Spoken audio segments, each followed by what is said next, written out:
Hello, everybody, and welcome to the newest indoor adventure in the Four Keeps, Fallout. This week, everybody's here, which is great, and this feels weird because we didn't have very many games last week, so it was weird for me, man, but hey, it's whatever. So, as we begin our time-honored tradition, today is May 20th, and you are loved. Very important thing to remember always. Also, really cool thing. Not only are you guys loved, but you have shown your love to us. We are officially on my tracker for Anchor.fm. Over 10,000 downloads / listens on our audio cast, which is just mind-boggling to me. That's just on Anchor? That's just on, well, not just on Anchor, because Anchor goes over Spotify, iTunes, all of the others. So for all of the 10 platforms that we have, that's 10,000 downloads, which is very nice. Very nice. Give yourself a round of applause, gang. And while you're giving yourself a round of applause, you can turn that applause into a welcoming applause for the merch store. Oh, what's that? That's right, we have merch. We have lovely battle mugs that you could get as either a small boy or a tall boy. You could also get the Indoor Adventures logo t-shirt, like, I was going to say Arjhan, but your name is Cyberwolf, that Cyberwolf is wearing. There is the sweatshirt that myself and RJ are wearing, or you can get the Moon Maidens t-shirt. That was designed by the incredible Danae Keener. Who is back with us once again this week. If you guys are interested in picking up some merch, you look like you have something to say, RJ. Oh, I was about to say that was one of the only times you got his name right when he got his name wrong. I know. It's okay. We're working. He does so much better than I do, though. Yeah. But if you guys are interested in picking up any of the merch, you can go to bit.ly/adventuremerch, all lowercase, and you can pick yourself some sweet gear up there. Other than that, guys, if you are interested in watching this live, we stream at 5:30 p.m. Pacific Standard Time, Monday, Tuesday, Wednesday, and starting this week, Thursday, with our Ghosts of Saltmarsh campaign. So if you are interested in checking out either Curse of Strahd, Ghosts of Saltmarsh, One Shot Wednesdays, or anything else such as that, our lovely games, you can come by and join us anytime of this here week, and all weeks, hopefully. And with that in mind, guys, what are you playing tonight? Let's start with you, RJ. Hey everybody, I'm RJ and I'm playing Caelum, the Shatterkai Cleric. I'm Albeit. I'm playing Gwen, the Halfling Barbarian. I'm Cyber and I play Arjhan, the Dragonborn Blood Hunter. I forgot my class. I'm Wings. I totally remember how this works, and I'm playing Coriander, the Eladrin Paladin. Yep. No, we got. Oh. And I am the Indoor Adventurer, and I will be your Dungeon Master for this evening. Now, last we left off, Arjhan, you had been working tirelessly to create potions to meet a oncoming demand, as you have convinced Oliviette to at least purchase some potions that you have created yourself, that you have produced within Dragon's Drafts. And upon working several days in a row, pulling doubles, you are very close to being able to say that you have made all 8 of these potions by hand. However, there was one potion that did not work out as well as you had thought and created a small explosion, causing the cat known as Franklin, or Frankie, to get covered in a dark soot, and then this creature escaped and lived under your floorboards for quite some time, meowing and howling deep into the night. However, it would seem as though your neighbor was also very unimpressed with the current state of the cat, and you were introduced to Danny Halfstring, a half-elf who you share a wall with, who found a way for you to get inside of the sewer. Before that, Cori, you had agreed to go on a sailing date with Captain Oliviette around the waters of Arasthk, as the weather is always perfect, regardless of the time of year. And as we mentioned off camera to each other, you did explain to Oliviette the whole situation about I'm kind of cursed when it comes to water, but Oliviette has promised to keep you safe, and that it will be of no worry for her. It was a dang cute scene too, because she took off like her sun hat that like protects her from the sun, and she's all like, shoot, how do you do a French accent again? Do not worry, Coriander. I will protect you with my hat if it rains. It was gosh dang cute. Yes. And then speaking of awesome and cute things, that was when Gwen and Caelum were off playing a new game that they had learned called Ordstone against a cloud giant who was indeed a betting man.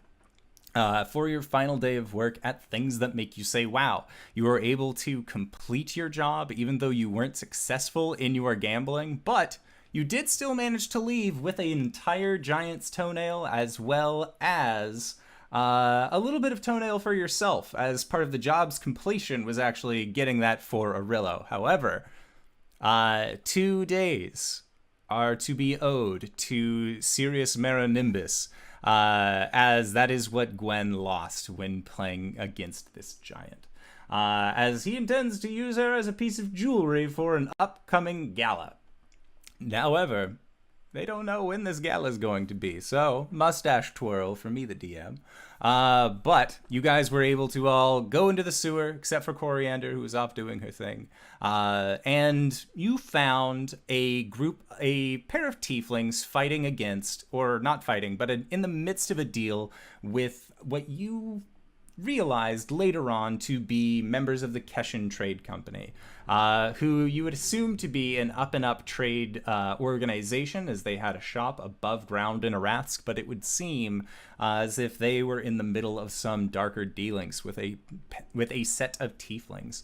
These tieflings managed to escape, put the blame on you guys for at least a hot minute as to why they had all the gold, but the Keshin members did not have the thing that they had come here for, and quickly dealt with them before continuing deeper on into the sewer, where you saw a hellish pact being formed between this small demon known as Frankie and this other unnamed hellish entity. You were unable to prevent the pact from occurring, and letting the three of you know that this creature would be near you always. You managed to pick up this mechanical cat skeleton, 2 sets of gold orbs that it had been using for its eyes, and made your way back out onto the streets before heading to the Temple of Soon, or as you have been calling it, the Temple of Lady Favors, where the Soonites have agreed, for a fee, of course, to bathe you, clean your clothes, and otherwise give you a nice refresher, as Gwen is very, very much taking advantage of. For Caelum and Arjhan, it takes you guys... Caelum, you're done with the bath in about an hour. Arjhan, it is going to take you slightly longer, as they actually brought out a scale brushing set to help really get all of the dirt in the nooks and crannies of your scales. And by the time that you've actually gotten finished bathing and left, you've never felt cleaner in the weirdest way. Like, from growing up in the Blood Hunters to then kind of bathing in the, well, at least I'm not covered in blood, this is probably the cleanest you've ever been. And Gwen, are you staying the night there? Or... All right, so you are going to be about 3 hours or so. So each of you are going to come out later. Caelum, when you are exiting, they let you know that your bath and cleaning is going to come out to be the total of 1 gold.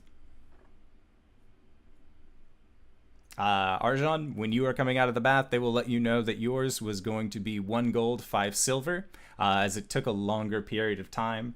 And Gwen, because you had... Were you with multiple partners this evening? Nah, I feel like she's pretty tired. She might have just gotten a massage. I mean, she was pretty busy earlier. She was. That she was. So after your massage, they are willing to part with that for 1 gold and 5 silver. Okay. I have 3 silver After that or before that? after that. Okay. Gwen will pay everyone back. What? Dude, what happened to all your money? Fucking cat. It stole your money? Well, no, it blew up one of my potions. I had to stuff. Oh. Gwen's gonna pass along 10 gold. Caelum's gonna pass along 8 gold. Into the party funds. To You you dingus. Does not compute. 18 gold. Mm-hmm. Okay. Do we have plans for the day? Isn't it night now? Yeah, it is. It was already later on in the day when you guys first had gone down into the sewers. You spent some time down there, came back up, and it is looking to be about early evening at this point. I think, well, I'm gonna take a jog up to Arasthk and report about these, and he holds up the Keshin Trade Co. patches that he's been collecting. Oh, yeah.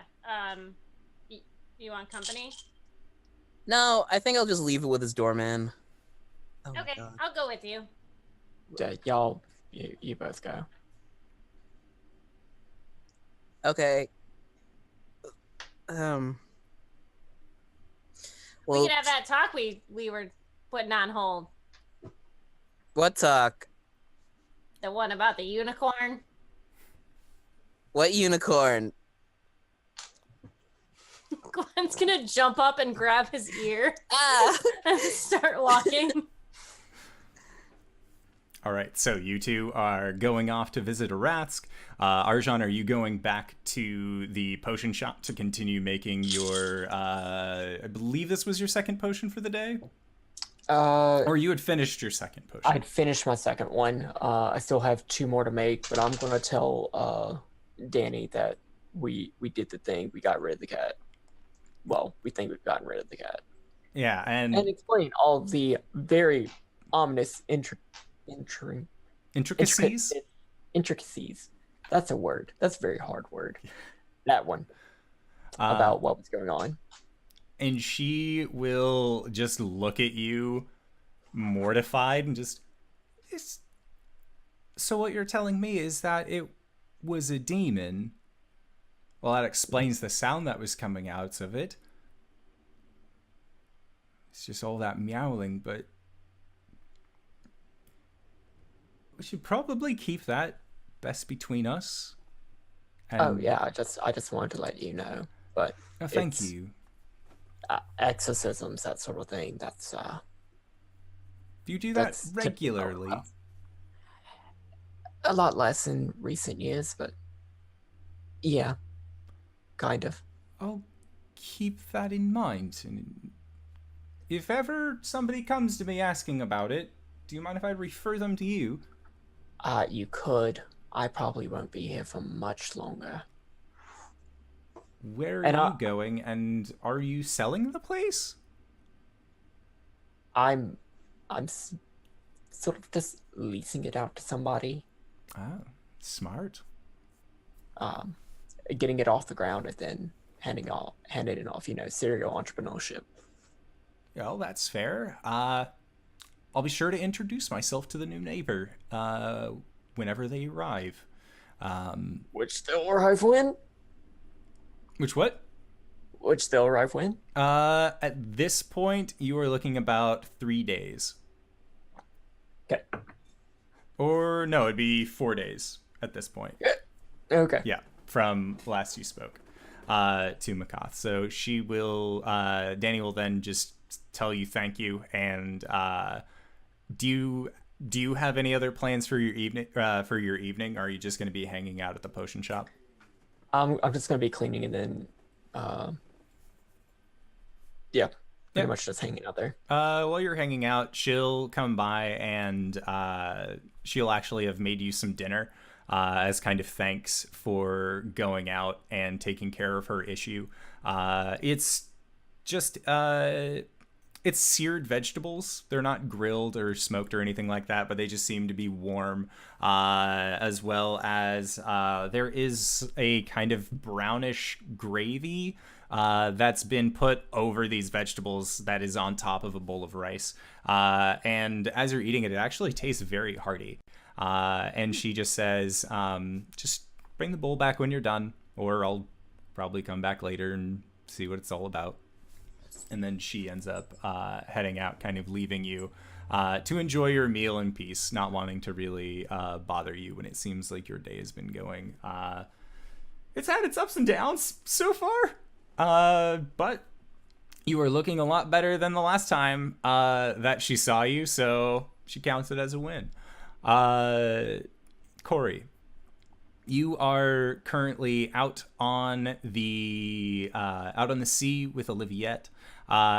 She is a little remiss about the allergy to water that you seem to have developed, as she had multiple fishing poles ready for the two of you to just kind of spend your early day fishing. But seeing as how that's not like catching a fish that is going to splash water on you, it just seems like a really bad idea. She elects to fish for you, and actually will tie up a spear onto a rope and say, well, they won't be wriggling if you hit them with this, so you are always more than welcome to try it. We got to feed our bellies somehow, eh? And she just spends time with you just kind of fishing. And make a survival check as the two of you kind of just enjoy this day together.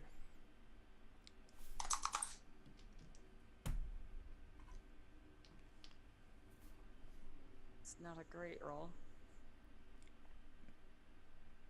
7. Okay.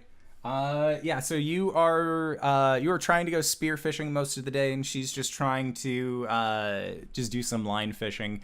And the two of you really don't catch a whole lot. In fact, most of the day is just sort of spent throwing things into the water, it would seem like.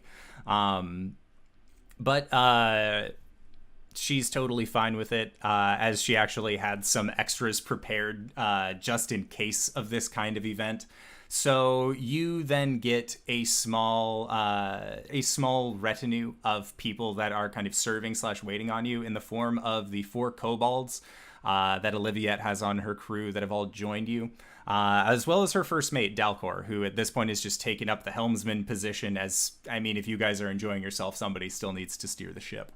And the kobolds actually pull out a set of very strange-looking instruments, and they are going to be playing you a song while the two of you share your meal. And as you're continuing to enjoy this meal and setting, Oliviette finishes her meal and says, "So, while I was in town, I've been thinking more about the question that I asked you.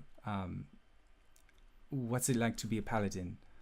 I found a pamphlet on LSJE, and it said that she enjoys revelry, and wine, and sometimes milk. I think it has to do more with the color at this point, but some of the ways to worship her is through dance and song and wine, and again this ceremony to do with milk. It seemed a little complicated, and it's not the full moon anyways, but would you like to dance?" And she just kind of like pulls out a bottle of wine for the two of you. Well, certainly. It seems like, well, Corlon likes to dance too, so if this has got a lot of overlap. So yes, let's dance. All right. So as she actually takes you out to the circle that got burned into the deck of her ship when you two had gone up to the moon. The old elven that says all roads lead home, that is these small banisters kind of enclosing it off, and she leads you into this circular space and sets her arms out, kind of inviting you into this dance, as these kobolds all set up on the rafters of the ship and begin to just kind of play this more jovial sounding music. Make a performance check. See if Cori has 2 left feet or not. Last time I did this, didn't turn out super well. Oh, but this time is different. 17. Okay. So Oliviette, while she had initiated the dance with you, you very quickly show yourself to be the much more confident dancer, as it seems like her footwork is really just not there at this point. But the two of you are having fun and kind of enjoying yourselves. And as the two of you dance, you realize that faint shimmer of silver light around you and Oliviette that usually only shows up when you are in your moon form. Both of them have begun to burn slightly brighter, and it seems like the forms are kind of coalescing into each other.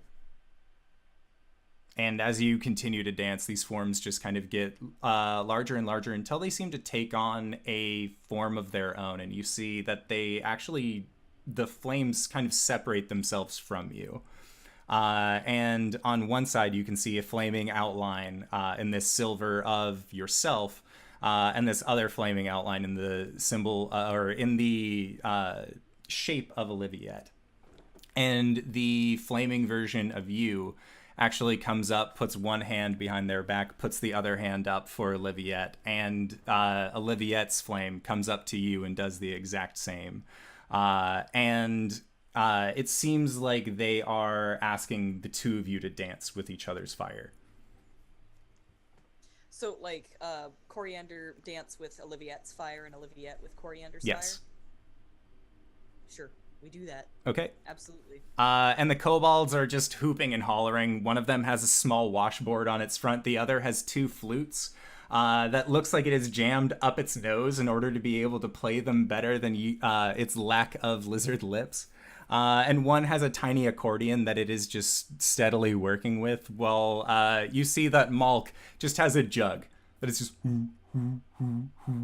kind of giving more of a percussionist backing to it. And eventually the dance between these 2 flames finishes, and it is just left with you and Oliviette. And as she laughs, she just having danced with you for what seems like you guys are at about an hour and a half at this point, she comes back to you, and you just see that she has a carefree smile on her face. As these flaming bodies, as they had traveled around in their dance, they had actually lit up the lettering underneath the two of you. And she comes in for a hug and just embraces you very quickly. And as she does, you just hear her giggles kind of steadily just kind of die out as she regains her composure a little bit.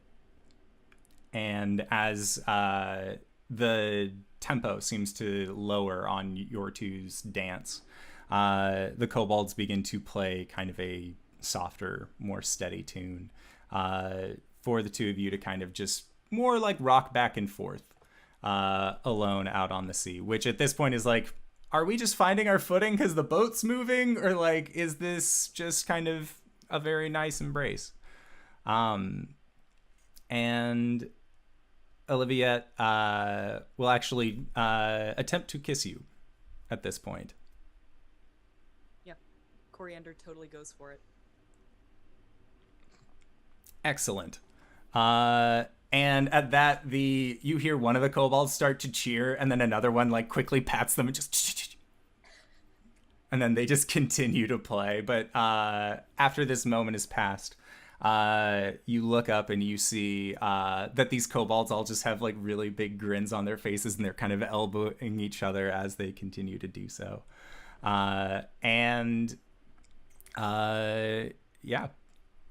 Your date goes as well as you would like it to go at this point. So if you would like, Oliviette is more than willing to spend the night out here, just the two of you, and then come back in the morning. Or if you would prefer to go to shore, considering your predicament with water, you guys can totally do that as well. I think that we should at least be in harbor, just in case. Gotcha. And as you guys have arrived in harbor, the kobolds will actually all disperse from the ship, and Dalcor will leave the ship to the two of you. And as it is just the two of you on the deck of the ship, Oliviette will then open the door to the captain's quarters and say, "After you." And I think that Coriander walks into the captain's quarters, and then turns around and grabs Oliviette and puts her into her arms, and shuts the door with her foot as she dips her into a kiss. And that is where we will fade to black on that moment for the evening. So, Gwen and Caelum, the two of you are going to visit Arasthk, or at least we're planning on going up and talking to his doorman about what you have discovered. So, Gwen, you said that you would like to have a conversation with your dear boy on the way up? Yeah, she's just going to say, I'd like you to explain to me why you think doing this is a good idea. Because you're an adult, you can do what you want to do, and, I just need to understand. Well, it was sort of like a last-ditch thing, like, on a scale of 1 to 48, where 1 being the lowest amount of hit points I have and 48 being the highest, I was at 2. What's a hit point? Never mind. So you think it's something that you should only do if you are gonna die, or if someone else is gonna die? Like an emergency situation sort of thing, I'm not gonna pop it off every chance I get. Yes, we've established that. But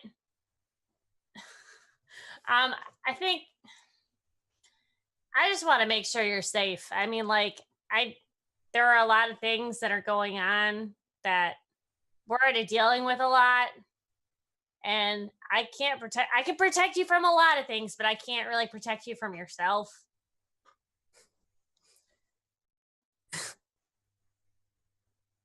Sorry. I mean, it was either try and do that and hope for the best, or get another javelin in the shoulder. I wasn't going to let you get another javelin in the shoulder. I don't know. He was pretty persistent. Okay. If you think that's the right thing to do, I mean, I don't understand this magic stuff, so I guess I have to trust you. To be fair, neither do I. But hey, it's mostly been good. Did you hear that? It's like 2 of our party members are screaming at the same time. That was weird. Oh, man. Well, is it something that I can help you study? I mean, I'm slowly learning about it. It's weird. I thought magic was like, you know what you're gonna do and you do it. Well, I mean, things can go wrong, but this seems like something different. Well, yeah, from my understanding, it's something a lot deeper than how we know magic.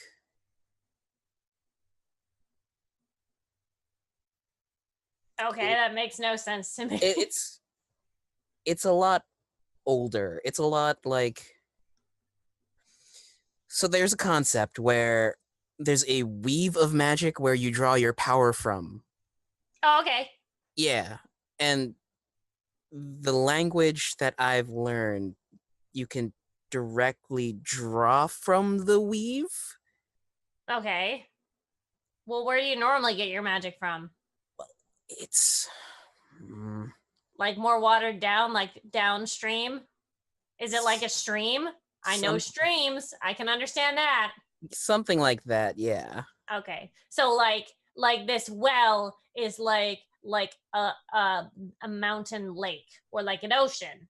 But let's just keep it at well. Like normally you're just tapping onto the surface level, but for this you're just like dunking your fist straight into the bottom. Ah. Where there are monsters. There's monsters everywhere, Gwen. I know that. I'm just saying for this metaphor. Okay, I think we're getting off topic. Right. What are we gonna tell this dude? We stumbled upon a trade deal going wrong between the Keshin Trade Company, which were a bunch of goblinoids and some tieflings. Which one is Tifa a part of? She's part of the... She's not part of the Keshin Trade Company. She's a sail sword, right? A cell sale. Cell sail. It was like cell sword or like... Oh no. I think I froze. Nope, you're good. It's alright, I'll be right back. Oh, she froze on her end. Oh, well. Gwen? Gwen? She's playing a mean joke on you, bro. Gwen! It's the solid snake ending. So, while LB is getting her camera back, Arjhan, as you finish with your dinner, you actually hear a light knock on your door. That's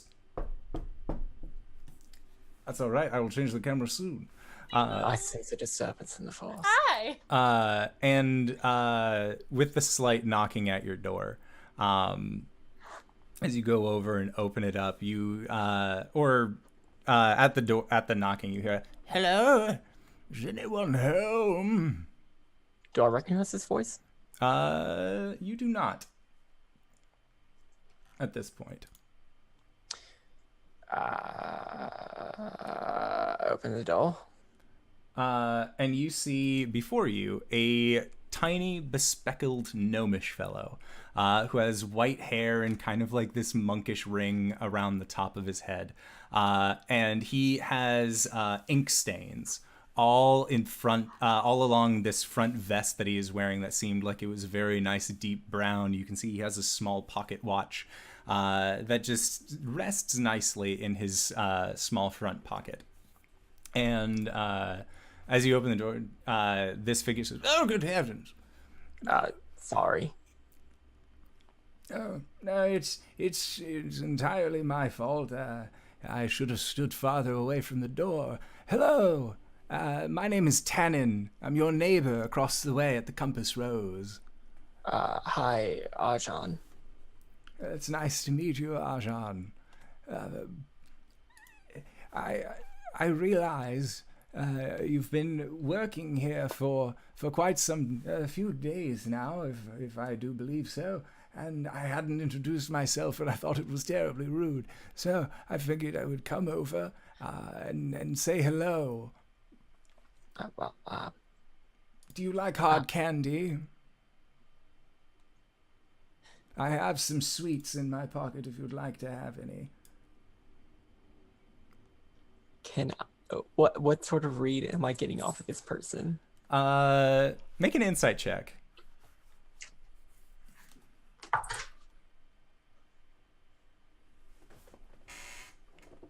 Insight 20.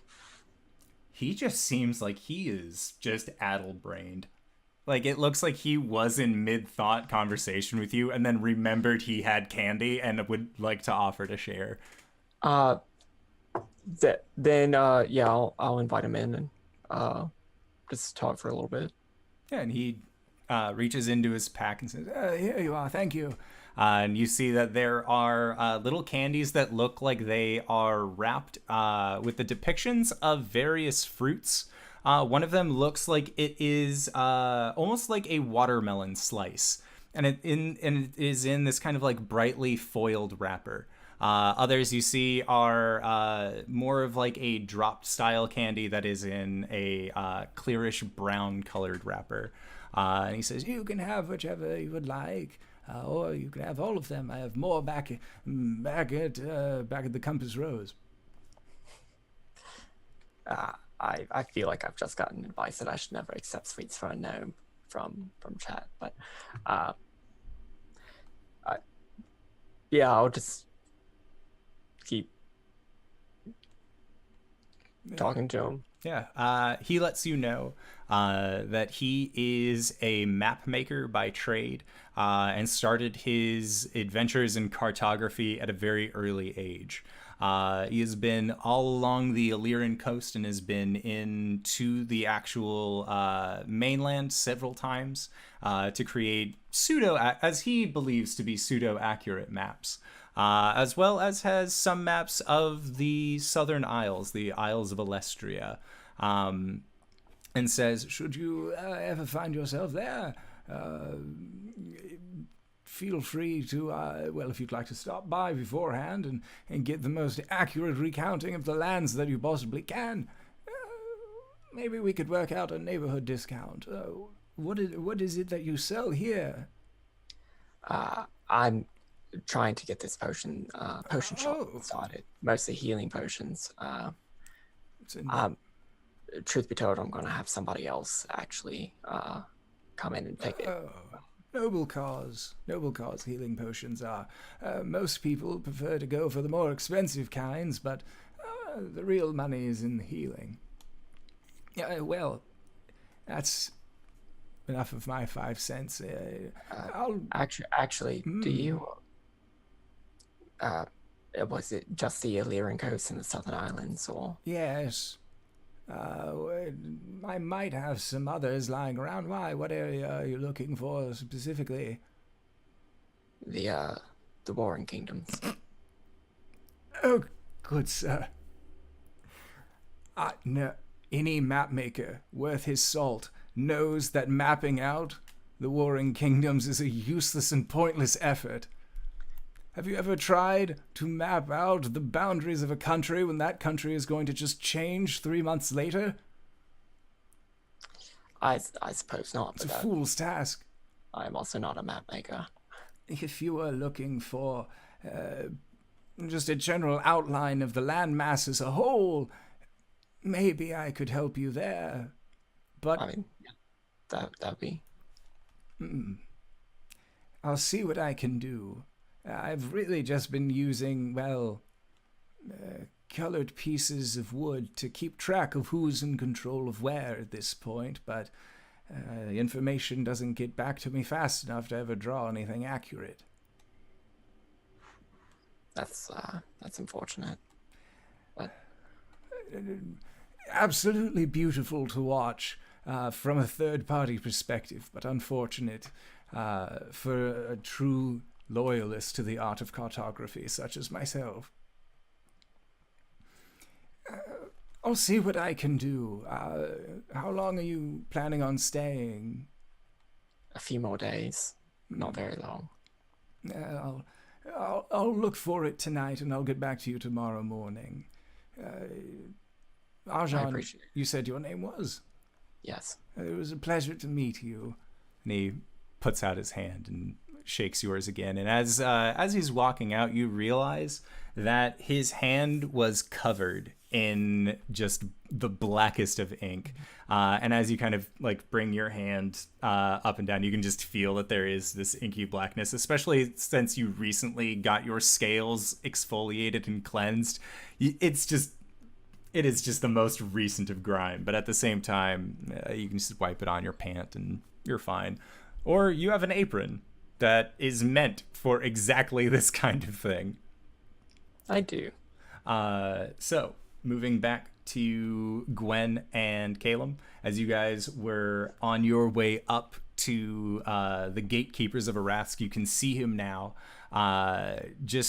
The gatekeeper, anyway, getting, and it looks like they are just kind of standing watching, and they take notice of you coming up from down the hill. Was there anything else that you guys would like to discuss amongst each other before reaching the gate? No, I'm good. Okay. And so once you arrive to this gatekeeper, are you letting the gatekeeper guard know everything that you've been aware of, or are you asking to speak to head beautician Skip, or are you asking to speak to the dragon himself?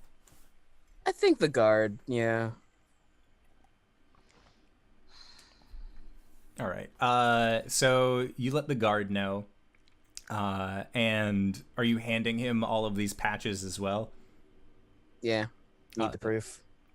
And the guard will just sort of nod in acknowledgement with you and just says, I will let the great lord know when it is my break.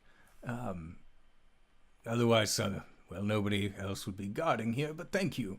Thank you for bringing this to our attention. We will make sure that proper justice is dealt. And he stamps his little spear on the ground. Okay, well, you have a good night. Hey, can you, are you gonna talk to Arasthk himself?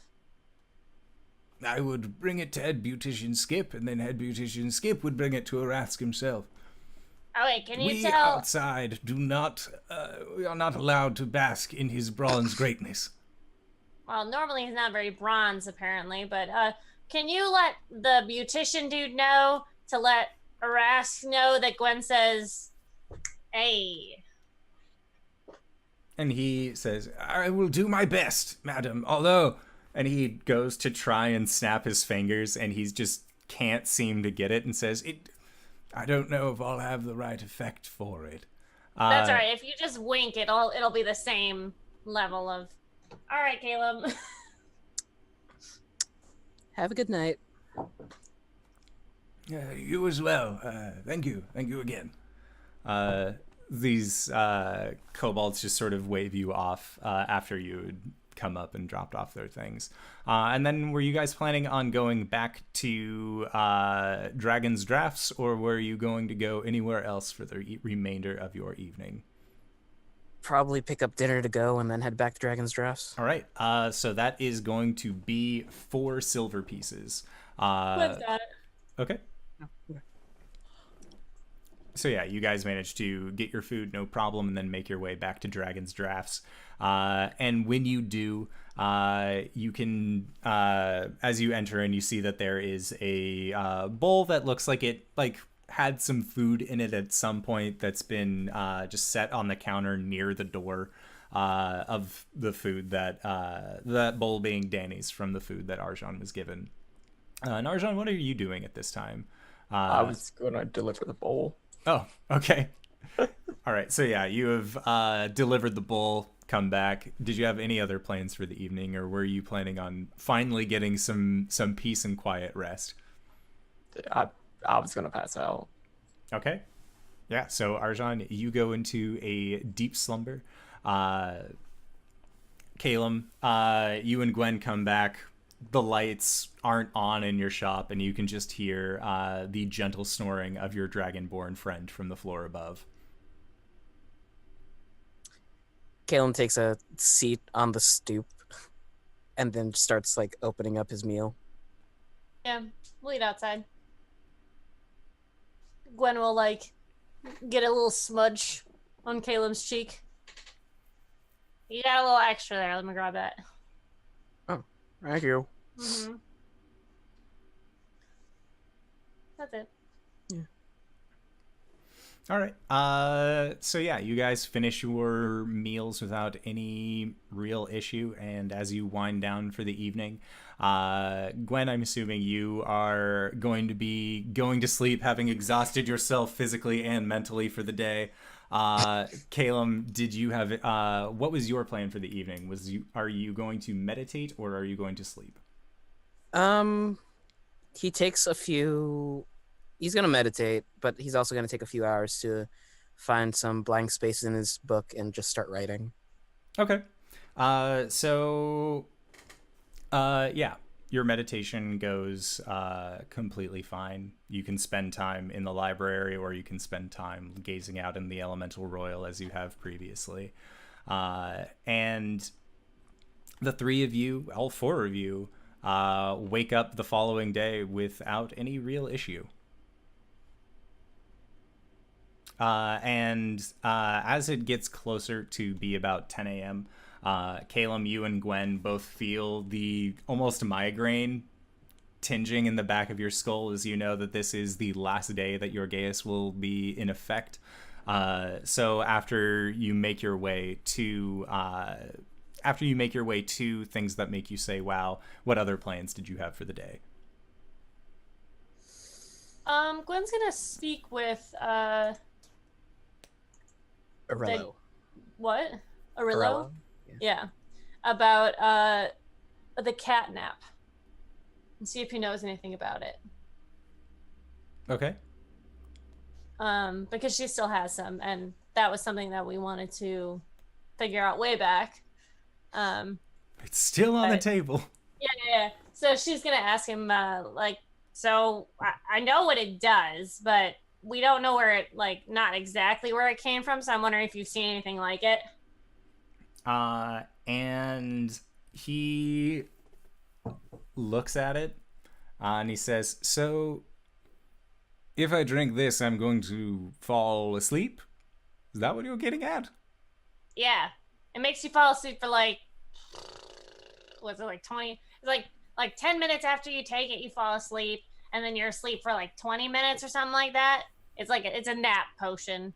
Oh. They used it in a heist. Weird. Who would do that? That sounds really inefficient. That's what I thought, but gnomes. Do you have any way of me knowing about what this is without testing it myself? I don't know. You magic? Magic doesn't really help with flavor profiles and compositional mixtures, though. That's more of an alchemical brewer's tools thing. Well, you make potions, right? Sometimes. I mean, you have a whole council of people you can talk to. Oh, I have another question when we're done with this. Well, okay. So when we're done, I could... All right. Just hang out here for, I don't know, a bit. That's a time people use, right? I'll see you soon. Cool. And he goes over to one of the standing sets of armor that is on either side of his small little enclosure. And you see him tap the sidewall of the breastplate of one of these suits of armor, and it opens up like a door. And you see him just crawl inside. And it sounds almost like he is falling down a metal chute before the latch closes shut. And then you see a thin magical line kind of seal it back onto the breastplate of this suit of armor. That guy is creative as fuck. And the frog with the top hat looks at you and just... Yep. And Gwen will wait for him to come back. Frog pulls out another small cigarette, lights it, and just keeps smoking. Those are bad for you, dude. And it just looks at you, takes a long drag, and blows the smoke into your face, just in your general direction. I'm killing my liver, but I'm just saying. And it just looks at you with these very dead eyes. And then you see it stand up, kind of ash the cigarette out onto the counter space in the back. And you see it take out a small cane, and it begins to dance in front of you. And it dances on its back two legs, and it looks very odd because frog bodies were not meant to tap dance. But this little guy's just absolutely going for it. And as he continues to dance, as he finishes his number, he sets his cane down on the ground, and his tiny hat actually rolls off the side of his head. onto the table. Then as it turns outward, you hear this "Ah!" as Arillo flies out of this tiny hole inside of this hat and lands with a clatter onto the ground. And he jumps back up, stands himself off. Indoor, what the fuck? The frog hops over, picks up the hat, pops it out, sets it onto his head, and Arillo looks back and just, why I chose you out of all of the other familiars, I will...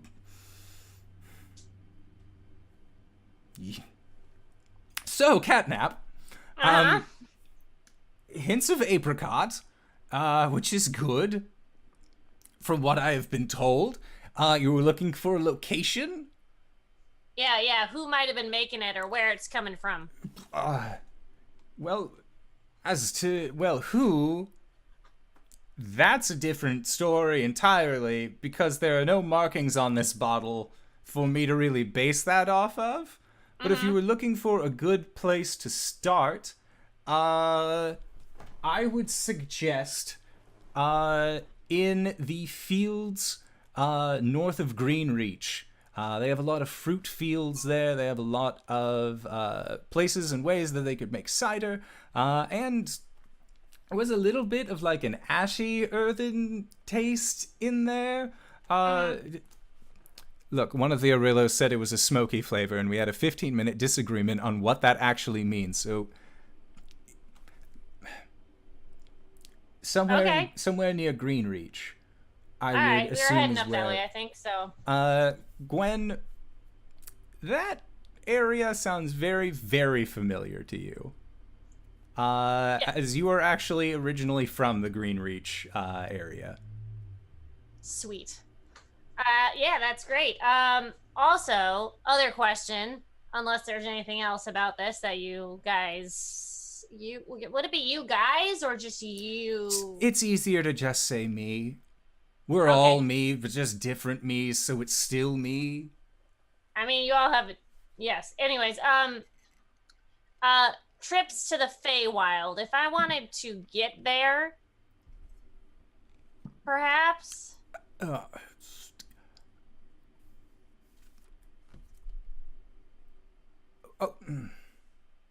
How do I phrase this without sound? Why? Oh, Cori's from there and her parents live there, so we wanted to, they know a lot about a lot of different stuff, and we've been like talking to them kind of, but I thought it'd just be easier to go there instead of talking to them through like fairy circles and shit and cats and horses, and I'm not gonna You pretend talk like I like understand. through horses? How does that work? Do you crack open its mouth and yell? I don't actually know. I haven't seen it be done, but I know that one of them was she sent her horse there. That just shows up sometimes. All right. I Well, think it's magic. that sounds like magic. Now I have to ask: is this like a there and back again thing, or are you just looking to get to the Feywild and then figure things out from there? Because those are two very different price points. Oh well, no, I think getting there. I'm not gonna pretend like I understand how any of it works. But if we go there, would we be able to? Someone there be able to send us back? Because Cori was able to get over here. Oh, many people could send you back once you got there. Oh, okay. Quite a many individual could send you back. But yeah, no, people, that could totally be a thing. You said you were part of an adventuring company. You, Caelum, Cori, you just said her name. And then your dragonborn friend. I don't think I ever actually got his name. Yeah, it's Arjhan the Terrible. Arjhan the Terrible. Got it. That's a name. Now, if you were to pay me for this trip to the Feywild, how do you even have the funds for it? Like, you didn't even have the funds for the potion. No, that's why I'm asking. I have no idea what that entails. A lot of money, typically. Mostly because we don't really allow outsiders to use our methods very often unless it's a special work-related circumstance. So, if you did want to go, you would have to be employees again. But you're an adventuring company? Well, I mean, it wouldn't be like, I don't know if it's like a company thing. It'd just be like more like there's stuff going on in the Feywild that we're gonna have to deal with at some point, like bad stuff. I mean, we're probably gonna have to save it. Is this like honestly. some unseelie bullshit? Or is this like regular bad things, but not like Fey regular bad things? I think it's like their world is going to be taken over by winter, which in my understanding is a place, not a season, right? So winter is going to cover the whole place, which is bad. I'm assuming. I think. I mean, I know it is, but I don't understand why. It sounds bad, but like they don't really buy a whole lot from me anyways. They tend Right, to they just... have a whole different set. I'm just like, I'm sure they have stuff there that you could use. So if we go over there and you want supplies for stuff. I mean, if I hired you, you would have then two options, which would be do what you've done for me in the past as more of a go out, find thing, come back, yay us. Or I could have you deliver something. Like with Mr. Smith, how he delivered something for me. You all could do the same, and I could send you to this Feywild, and then you can either find your own way home, or we can pop you back no problem. Yeah. So how much would that be? Well, if you're working for me, then it's free. But the thing I would be having you transport is very important. Whereas if it was you working for me in the way that I get money, then it'd be you buying a service. You had a look of confusion. Yes. Now, Yeah, okay. if that was the case, we're looking at thousands of gold. Yeah, okay. Well, I mean, I thought it'd be like good to like have, you know, I mean, I feel like we kind of have something going on here. I mean, like we're like, you know, work buddies and like other things, but like, so I just wanted to make sure that we have that like that connection and that like availability. Like I want you to know that I'm still interested in the things that you do and possibly your body, but also like, you know, well, I think that we had a good working relationship and I'd like to continue that at some point. Yes, so if you're looking for a specific job into the Feywild, well, I can look through the old Rolodex and see if I have anything that needs to be done over there. Would all four of you be working? I mean, I don't want to put them on the line, so I would say they would, whatever it was, they'd probably help me with it, but as far as the debt goes, I'd like it to kind of go on me as opposed to like spread out around the group. Oh, no, well, see, if I hire you individually versus hiring you as a group, do you have like a treasurer? Yeah. Or a hordes person? Okay. It's the dragon.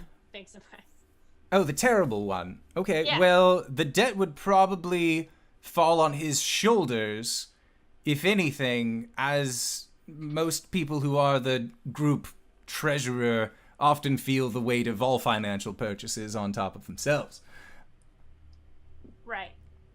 So, unless you became treasurer, best of luck trying to not let your friend feel bad about you owing a large sum of money. But Right. talk with your friends, and if that is where you would like to go,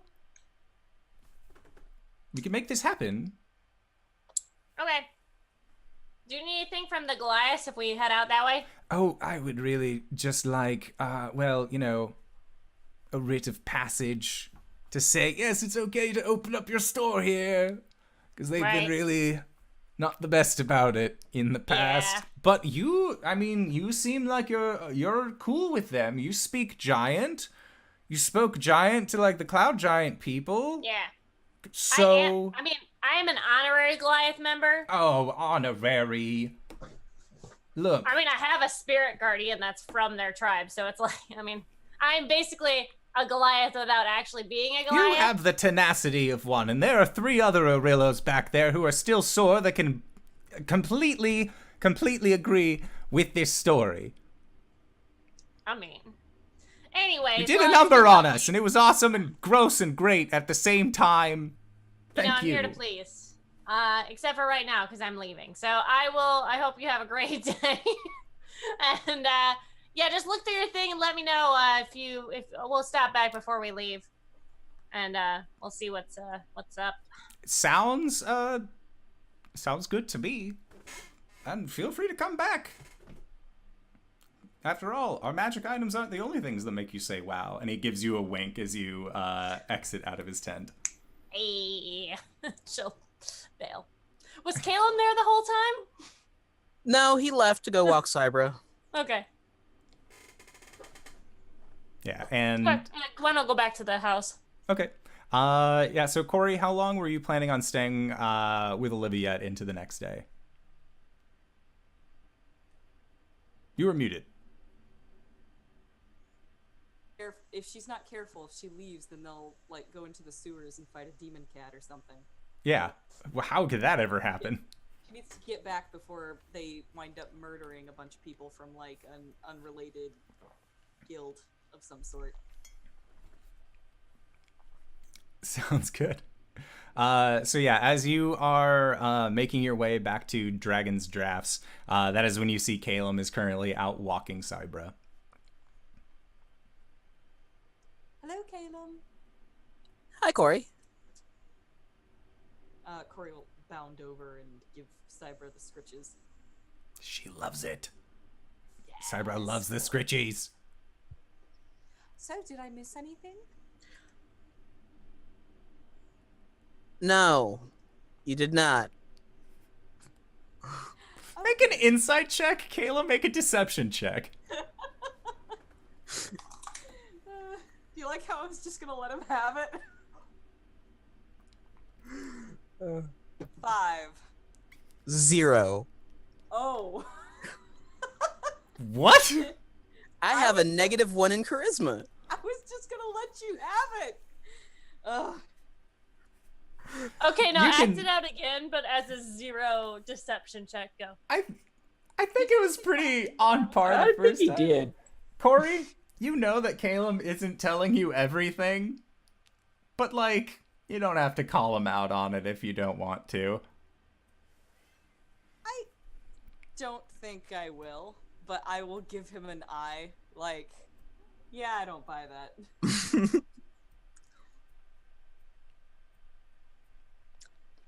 So, where were you all night? I spent some time with Oliviette. Oh, okay.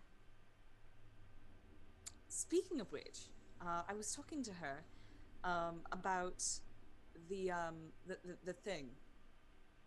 The thing? Yes.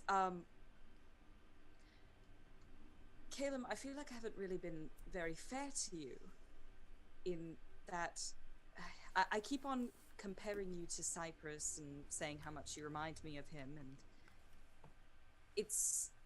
you don't even know who that is.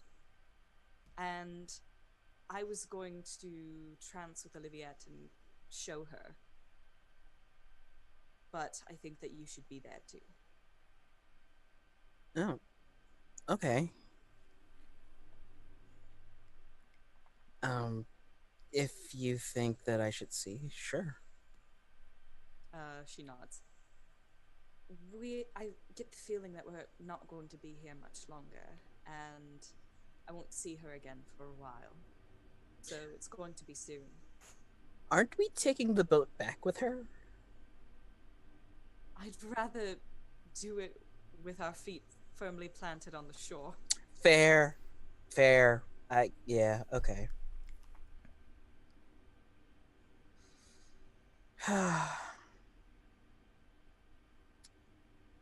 So, did you enjoy your night? It was very lovely. And that's about the time that the two of you make it back to Dragon's Drafts. And looking inside, you can see that Arjhan is currently working on the first potion of the day, and it's near its completion. He's been taking as much time as necessary. Your neighbor, Tannen, does stop by, and he says that he has an outline of the warring kingdoms that he is willing to part with for 50 gold pieces.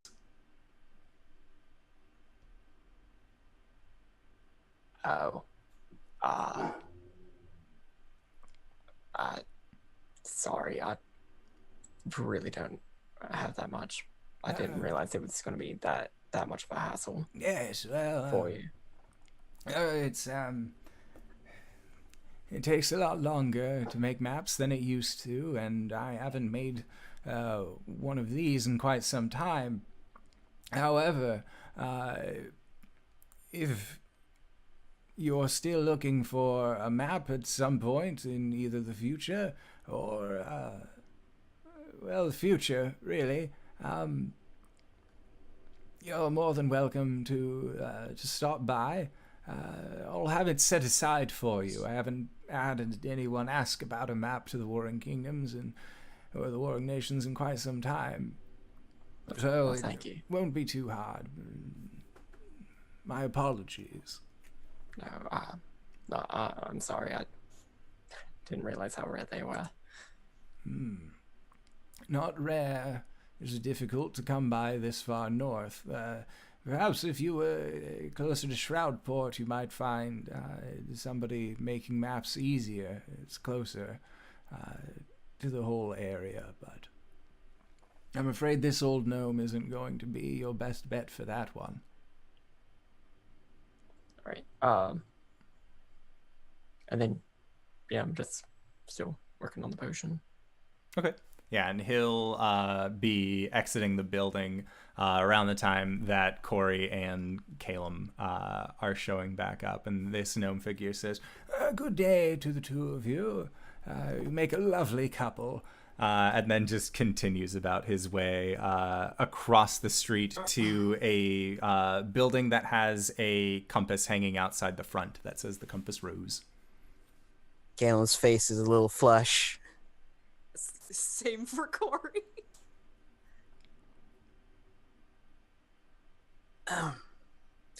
Caelum walks up to the window, does like a semi pull up and peeks in.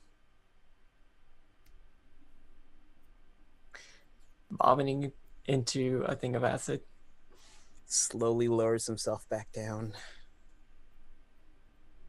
He's still doing the thing. And indoor, these are my last 2 acid vials. Mm-hmm. Yes. Today is the mark of completion for potion creation. Thing with the vials? The thing with the vials where he goes to the corner and just bleh. Is that healthy? I don't think so. Like, why are we letting him do that? You know, there's a lot of stuff going on, but I think that the bodily health of one of our compatriots should have been on top of the list. It's funny to hear you say that. What? Never mind. Arjhan! Yep. Arjhan, did you hear about the business deal that I made with Tifa? What business deal did you make with Tifa? And Hey, the Cyber, let's go take a walk. And Cybra and Caelum just begin slightly hopping off to the side. Coriander tells him the details of that business deal. Which are It was an 800 gold piece investment to be redeemed at the glorious coffers of Arasthk, followed up by a permanent 15% discount for all members of the cell sales. And whenever Coriander talks business, she puts her hair up in a ponytail. Just absent-mindedly. oh, okay. This is different. Also, I let her keep the moon wax. Let me wax. The moon wax that she stole from Gwen. Oh, you let her keep that. Yes. I mean, I could have taken it from her. But I think that we should have a good relationship with our business partners.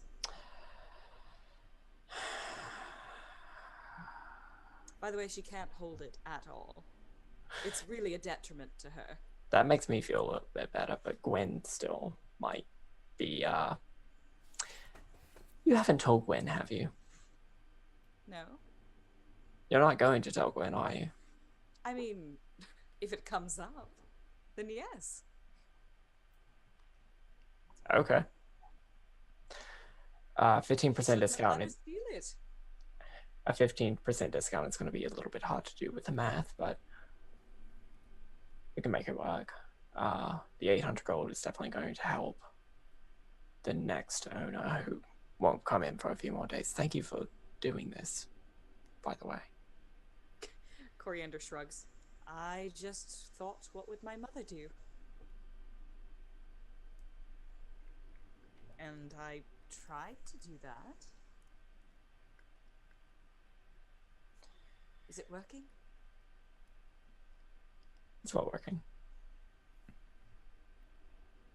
This. I have no idea what you're referencing. Just business in general. I think so. I've never done it. Yes! Neither. I've never done it either. But I'm almost done with Oliviette's order. Well, that's good. As in, it'll be done by the end of the day. Oh. Well, that's excellent. Oh, by the way, is this, like, you know, the thing, the vials that you've been doing with your acid breath, is that healthy? Is that in that? I mean, it doesn't hurt me. Okay, well, I figured I'd check. Yeah, no. It's just... there aren't that many naturally occurring sources of acid that are easy to get to, so... I suppose if you've got it... I suppose if you can spit into a jar and sell it, then more power to you. Yeah. All right. And as the two of you are having this conversation, Gwen, were you planning on heading back to Dragon's Drafts after meeting up with things that make you say wow?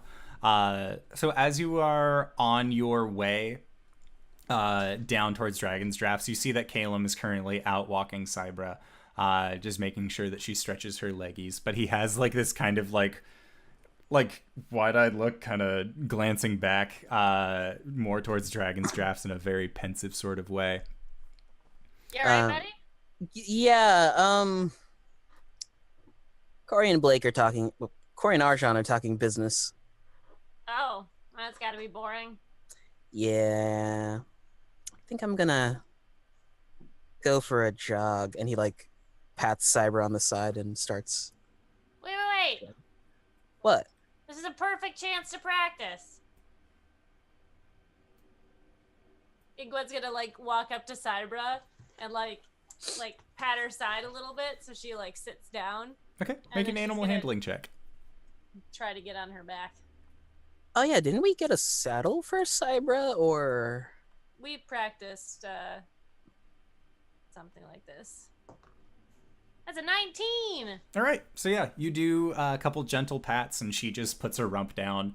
No worries, allowing you to kind of just get onto her back. And then once you're on, she sits back up again, and then it is the three of you just kind of walking through the streets. And you can see that there is a one of the courier kobolds is actually making its way down the street and looks like it's heading towards Dragon's Drafts as well, as you guys kind of just continue your jog about the town.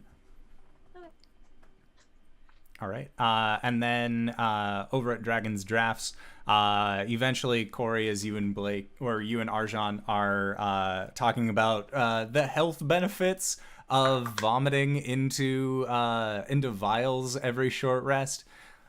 2, awesome. The two of you actually hear a quick, small knocking at your door. And then it is silent. Open the door. And as you open up the door and look out, you don't see anything there. And as you look down, you see that there is a tiny kobold wearing a little red mail hat that has a large side bag, and it says, "Arjhan, of the Four Keeps Adventuring Party." Yes. It starts rifling through its bag and hands out a scroll. Am I being served? Open up the... And as you are reading it, it says that your double crossbow is finished and that you can come by Hit 'em in Harders to pick it up whenever you are ready. And as you put the scroll down, you look down and the little kobold just has its hand offered up. I tip a silver. It takes it, sets it into his pocket, and then it begins to walk away down the street very hurriedly and with purpose. So if you would like, you can go to Hit 'em in Harders to pick up your double crossbow. I will do that whenever I know that I can get there and get back without losing another potion. Yeah, in between the first and second potion. So if you'd like, you can actually add that to your D&D Beyond character sheet, as I've created an item called Double Crossbow Heavy, specifically for Arjhan after he funded its creation. I feel special. Yeah, so now you too can attack twice per round, just like your other friends.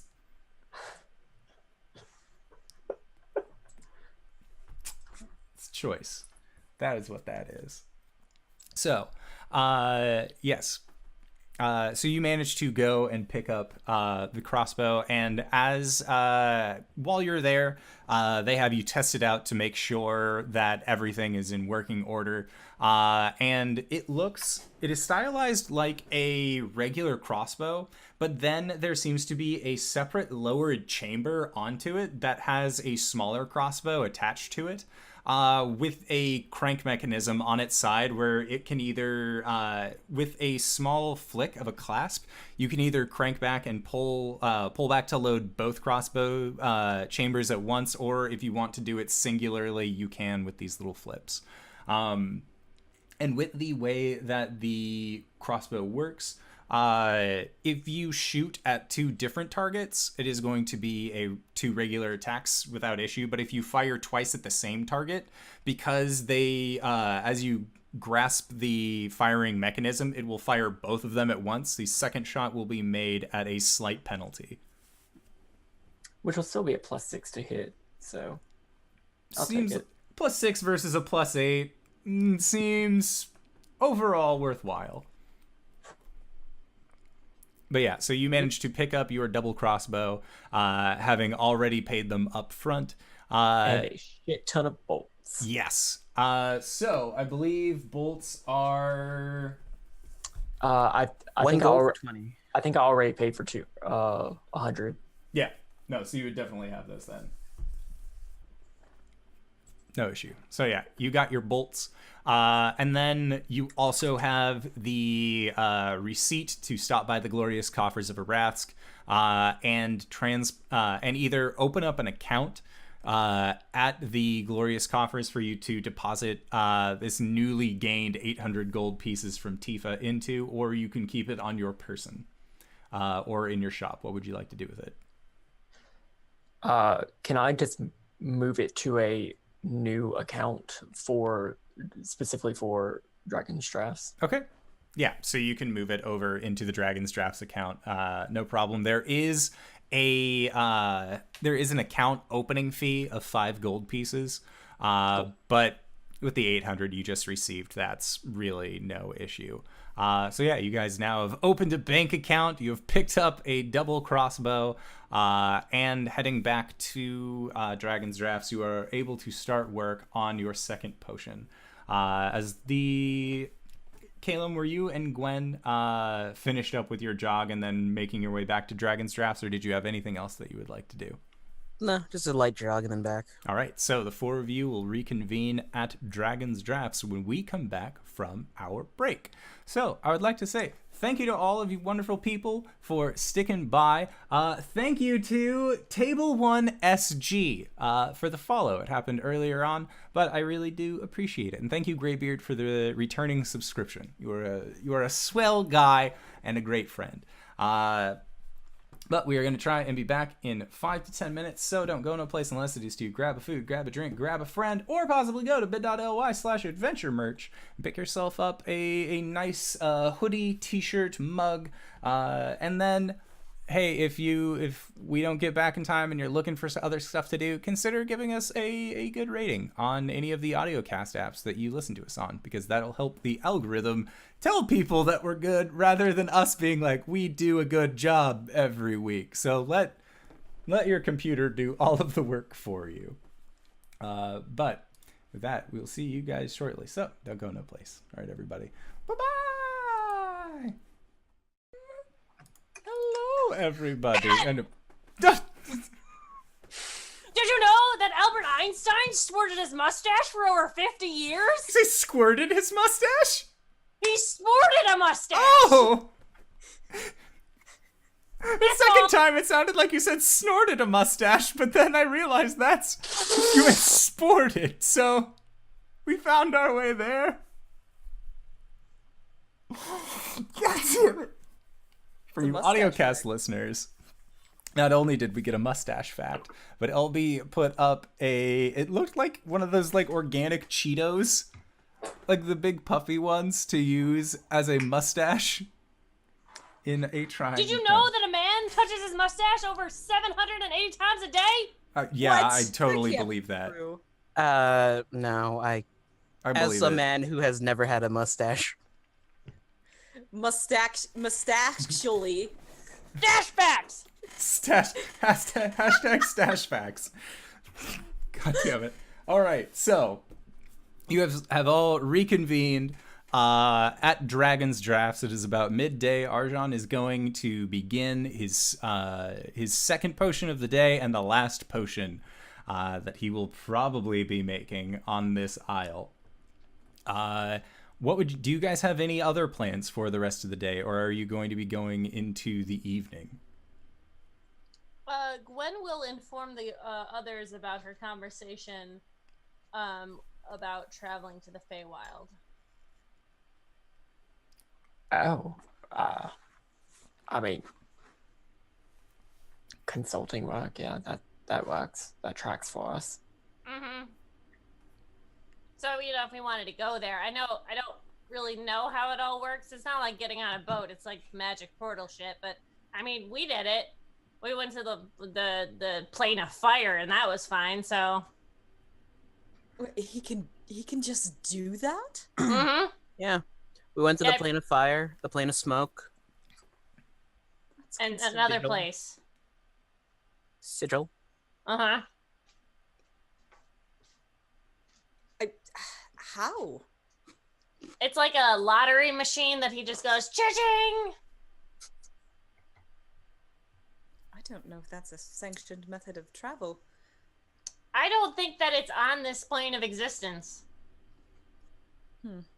I know that much.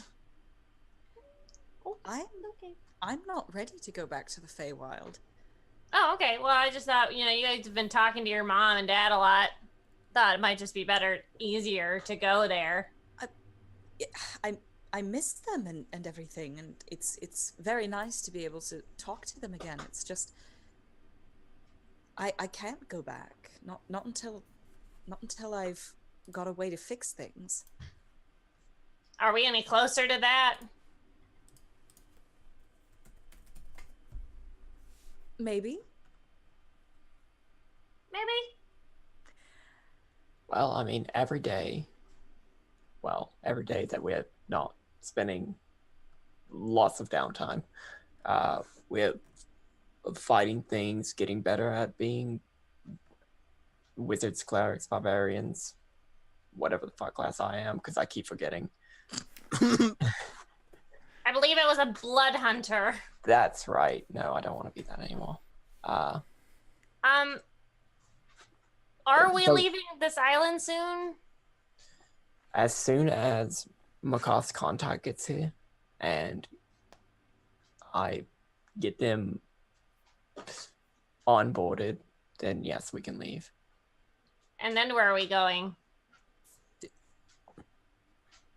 Let's talk about it.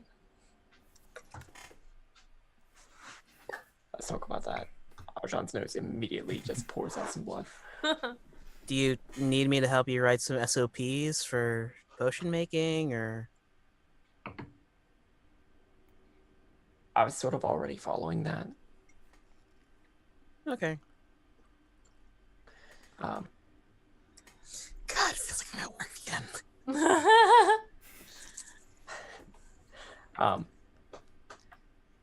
So we need to figure out what's going on with the Dark Star. What leads do we have? That fucking gnome in Shroudport had a worm in his garden somehow. Sten Fazeno, the award-winning arborist? Yeah. And that soil came from what, the burn forest up north? Right. The catnap. Near Greenreach? Right. All right. And the catnap also seemed like it came from that same area because the ash came from A vineyard or it. something. that same forest fire. Yes. It's got that apricot smoky flavor. Right. So what we need to do is we need to check in with my tribe, which will be a little bit to the west, but right to the west. Oh, also while we're up there, we might want to investigate the Dead Titans, The Dead Titans. where my memories are going. Right. That is like way the fuck west. Sorry, just dropped my sword on the table. Oops. Butterfingers. You should be Yes. careful with that. So everything is pointing northwest. So it's almost as if these plot twists were conveniently laid out for us. Oh. The moon compass. Yeah. Right? From where in the hell did we get this again? It was A The letter. the Hag's Island? Yes. No. The moon compass. We got something for the Holiday Nexus. Yeah. That was it. You got it. Was We a got book it and a from compass. Holiday Nexus. Like several months back. I mean, weeks Yeah, back. from Auntie Zuckerberg. Orlon's beard. Okay. Is Corlon a dude? Can elves grow beards? Corlon's whatever they want to be. Anyway.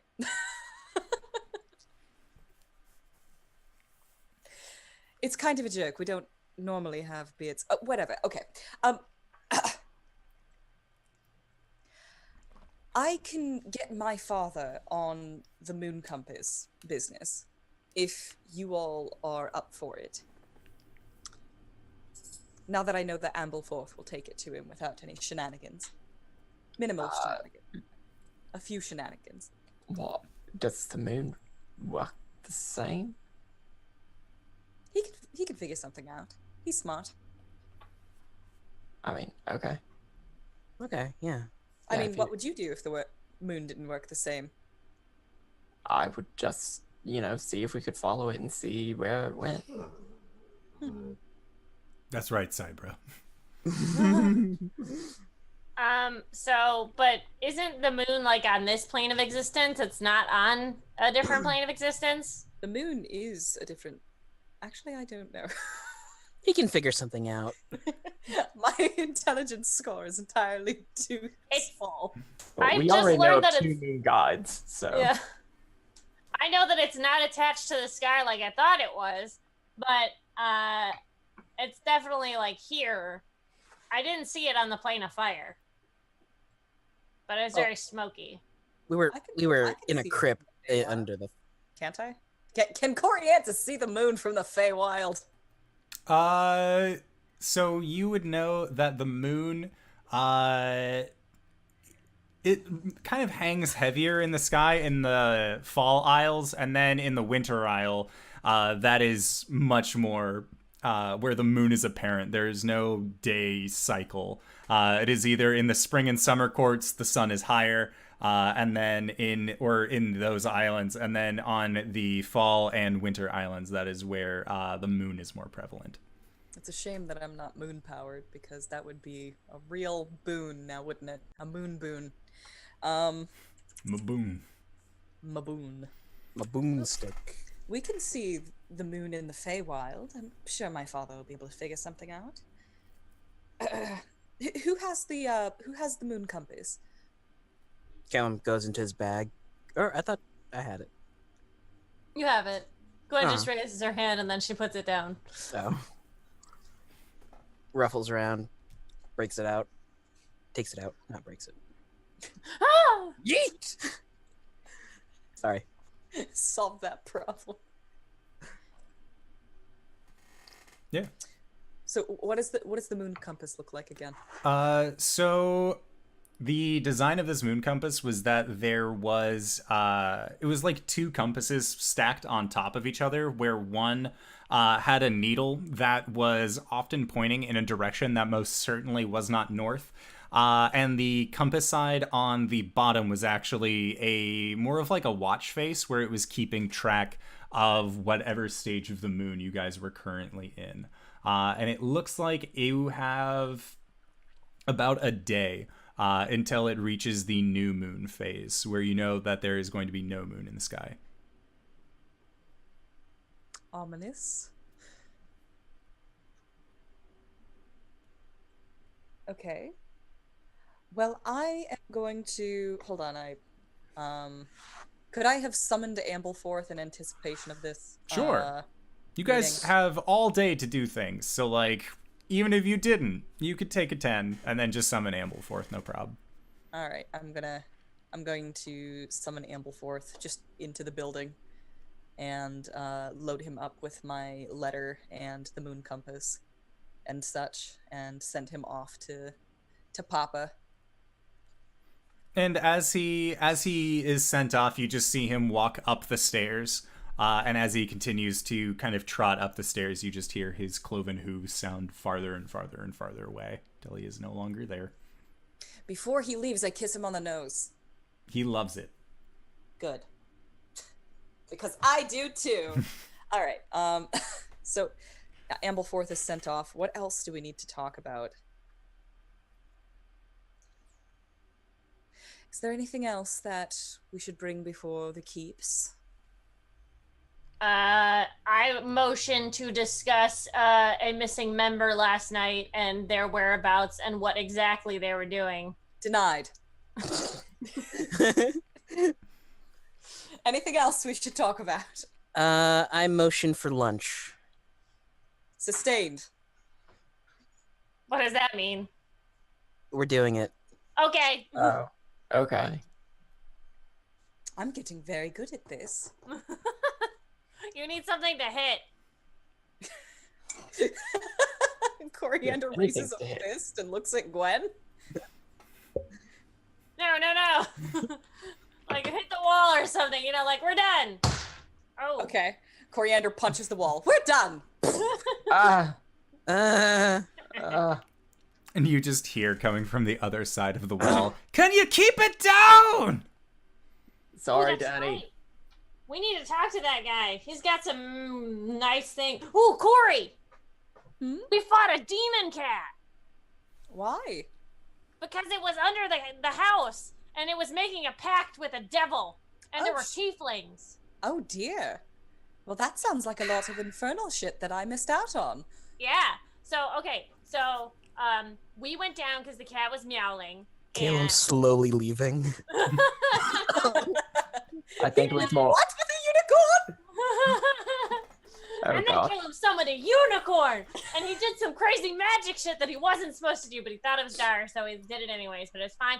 The unicorn healed everyone, and then it left.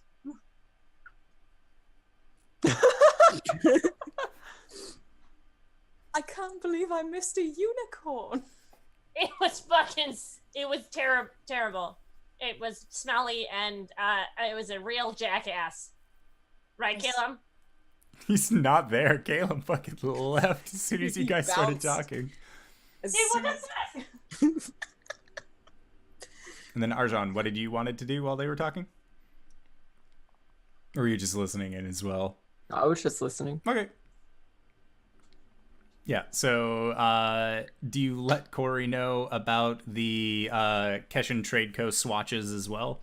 Yeah, I fill her in the Gwen way without having to do the whole Gwen story so my cat doesn't attack me. And of all the things that transpired, especially, and then she'll go back and talk about the trip that they took to the giant, and how they got some toenail shavings and stuff like that, and how she banged a bunch of dudes, and then we all went and got a bath. From. Listen, that part is very par for the course, but what you're telling me is that somewhere in the future, when we're least expecting it, a blue-skinned giant is going to just appear and kidnap you out of nowhere? Well, no, he's gonna send a letter first. Okay, well, that's important for me to know. Yeah, that's what I'm Because telling if you. that happened, then I would be attacking a giant blue skin person. Oh yeah, no, Giant. I feel like he won't come to this plane. He doesn't do that. He'll probably send one of his jewelry pieces here. Hopefully a step beholder. There are people who are being held there against their will. I mean, no, they bet him and then they lost. So I mean, they knew what was happening. Unless they're dumb. I don't know. That sounds like some infernal shit. I mean, are giants infernal? No, they're not. I know this. Or like some sort of fey game. Yeah. I don't know how to feel about this, so I'm going to choose not to. All right. Yeah. It should be fine. It'll probably be when I'm like, we're in the middle of something, but then one week, like, I can't make it, and so then I'll just be pulled away. Okay, but if you ever need me to punch a giant, I'll do it for you. Oh my god, yeah. But no, we would die real fast. Like, have you ever met a Goliath? I don't know what to like reference to tell you how big this thing I is. don't know if I have. Well, you've met old Gray Skull. Yeah, I mean you've seen like a weird spirit form over Gwen, but that's about it. I feel like there was one in a bar somewhere. You guys met Paul D. Deadskin, who worked at the Keshin Trade Co., who was a Cyclopean Goliath, but that was when Cori was playing the Fey naming game, so she JK. did not actually meet him. Oh, dude, I'll have to introduce. He has one eye. He's great. We'll go chat with him. Do all Goliaths have one eye?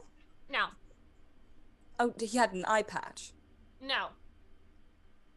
You're So, not like, making any sense, Okay, Gwen. some Goliaths come down from like Cyclops, and some come down from like regular giants. Oh, that makes more sense. Yeah. Okay. Usually they're a little bit bullied and kind of dumb, but it's okay. Gwen's a little racist. Who knew? What? Gwen? No. Caelum, so you are going to get lunch for all of your friends. That is going to be 2 gold pieces for everybody. Cool. Curry house. Woo! Hey, where'd you go? I mean, Curry house. yeah, but like, you just like that was. Why can't you do that when we're on like missions and shit? And he like fake jangles his shirt that he's not wearing armor. Casual. Have you considered going unarmored? Have you considered going shirtless? No one wants to see that. Excuse me, this is a body positivity adventuring company. Paleness is beauty. Oh, it's not the paleness I'm talking about. Everybody just starts ripping their shirts off. Woo! No, it's just, what's it? I could get a spell potentially to help with that, but I think it would make me a little bit worse in the armor department. Yeah, It's not as strong as physical armor. You Because have a I'm not spell that will dexterous. remove your shirt? No, I have a spell that could grant me a magical force over my, attire. Oh, I went a completely different direction with that. Curry? Hurry! Yeah, and you guys all enjoy your curry. Everything goes by pretty well throughout the day. You managed to finish up your last potion, Arjhan. And you can finally enjoy yourself knowing that you have finished everything on your docket. Not only did you get your crossbow, you finished all your potions, and you got rid of the yowling monster beneath your floorboards. This is a win. And it only took us 4 weeks. 4 keeps. I have another yelling monster right here, but it's fine. Yeah. Cori, can we deliver this? Is Oliviette still here? Oh, yes, of course. Isn't she, was she going to be the one that was going to transport us out of here? Yes, as long as you guys were not planning on staying for months and months at a time, then that was going to be unreasonable for her. But you had made it pretty clear that you weren't planning on staying for a very long time, especially with the whole exile thing. Right.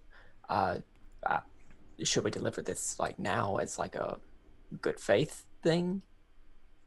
We can. Yeah. I'm going to be going to Oliviette's later anyway. I could take it then. Okay. Well, I'll walk with you and we'll deliver it then. I want to go too. Am I coming along as well, or? Let's We're make not it. leaving you alone. Let's make it a group event. Yeah.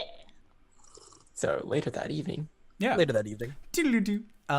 With a quick splash cut, you guys find your way as a team plus Cybra walking along the outskirts of the docks on your way to the Moonrunner. And once you reach the ship, Oliviette is currently kind of talking to the kobolds that are on the deck. And when as she sees you guys coming, she just looks at them and says, "So just make sure everything is clean and make sure all the barnacles at the bottom are gone." And they all just she tells them pretty much to do the same thing every day, but that's because they keep asking her, "What do you want us to do?" every single day. They aren't used to this whole freedom thing, but she's okay with it.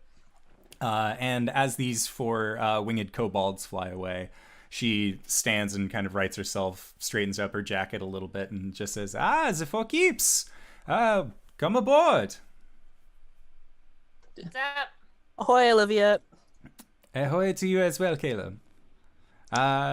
What brings you all here? Are you ready to pack up, start?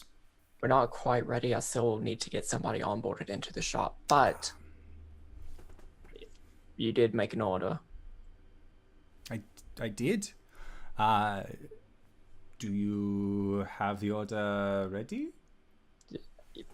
Yeah, and I'll start handing out 8 potions of healing. And she looks at all of these and just these look like incredibly fine make. How to test?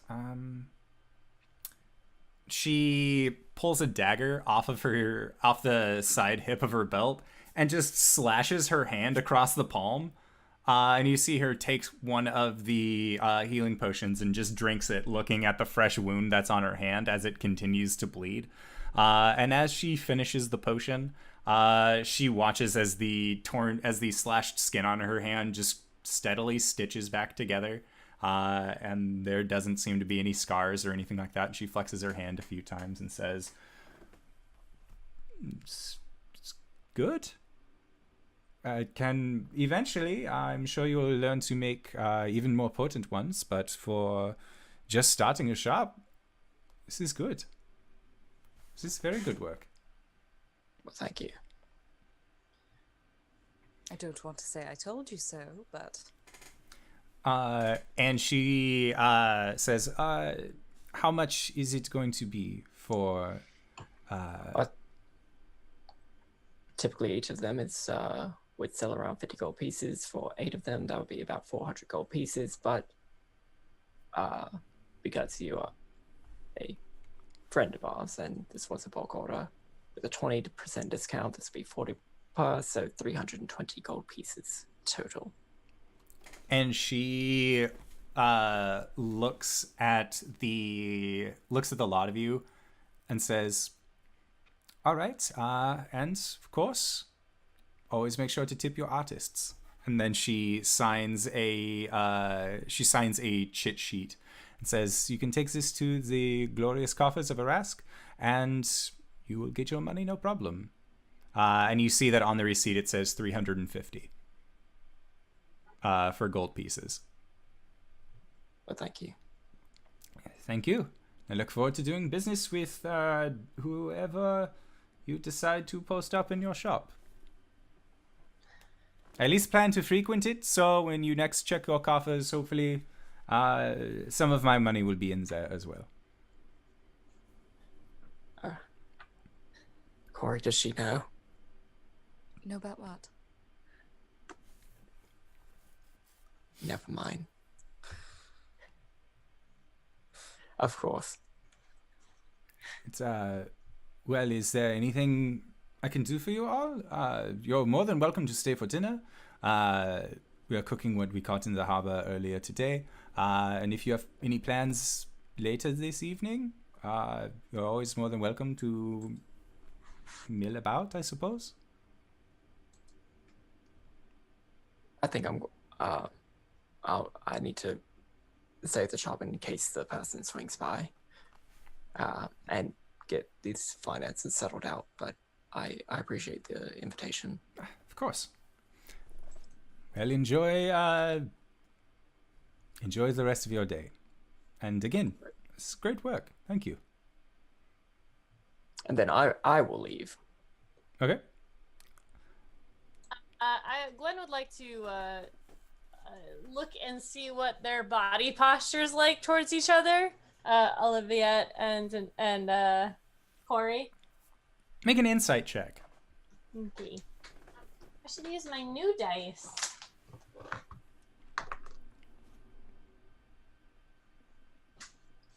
Insight is 9. Okay. So Cori, what would Gwen get off a 9 for your current body language towards Oliviette? Well, on one hand, I feel like Gwen would read into a lot of things. Yes. But on the other hand, that was a very poor roll. It was an average, slightly below average roll. It was a below average roll.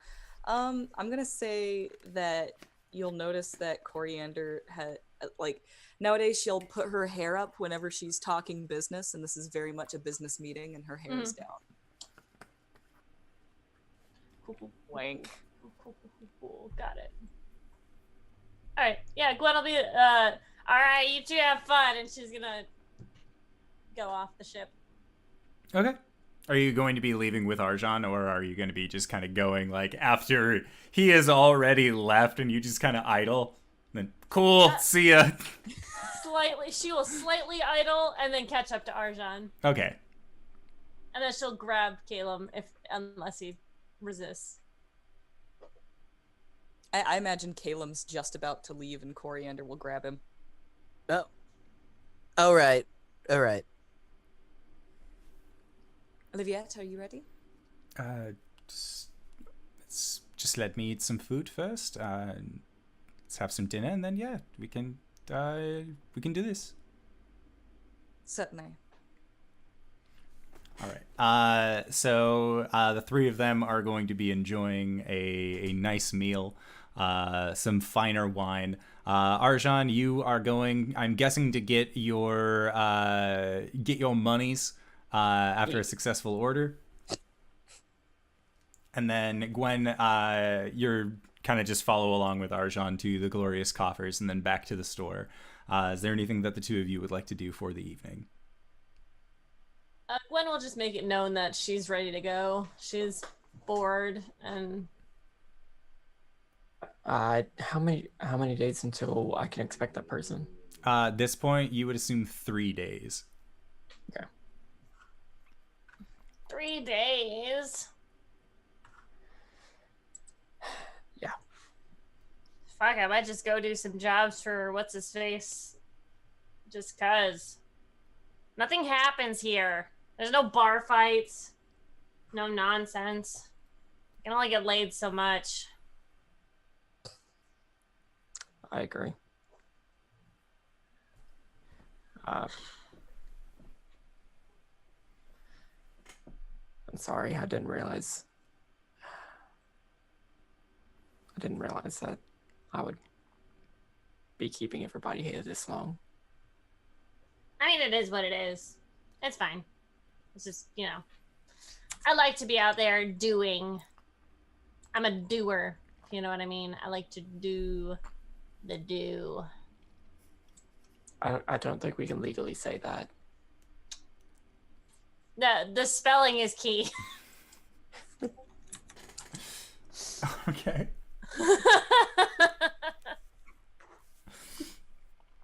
So yeah, you guys are just kind of having just idle conversation with each other as you finish out the rest of your day.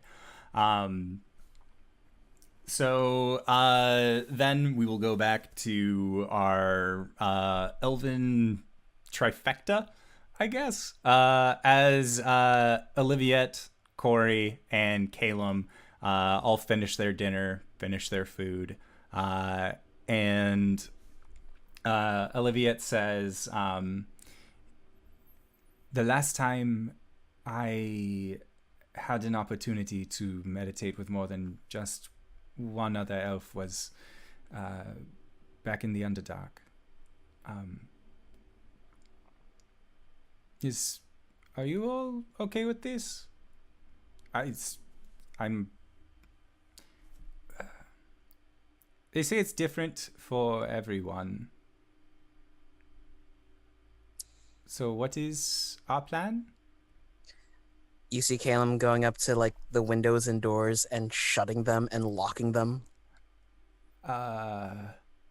Trust me. Just trust me. We've had a little trouble with the wildlife in the past. If you see any ravens, don't let them take anything. Okay. That sounds manageable. Okay. And she will sit down, having moved the table away, placed a rug out onto the floor, and sat down, and she extends her hands out, one for Caelum to hold, one for Cori to hold. Make a triangle. Yep. Sing Kumbaya. And as the three of you begin to trance, eventually your collective consciousness fades into a blackness until you are standing on the, for both Caelum and Cori, familiar at this point plateau in Caelum's meditative space. And Oliviette just looks around completely dumbfounded, not knowing what to make of anything. She sees this giant blue double door that has the 5 finger hole sized slots, as well as the slot where, Caelum, you know that your stone piece goes. And as the three of you are there, she just asks, "What is this place?" welcome to the Great Library of Saloon. I come here often. So this is your memory?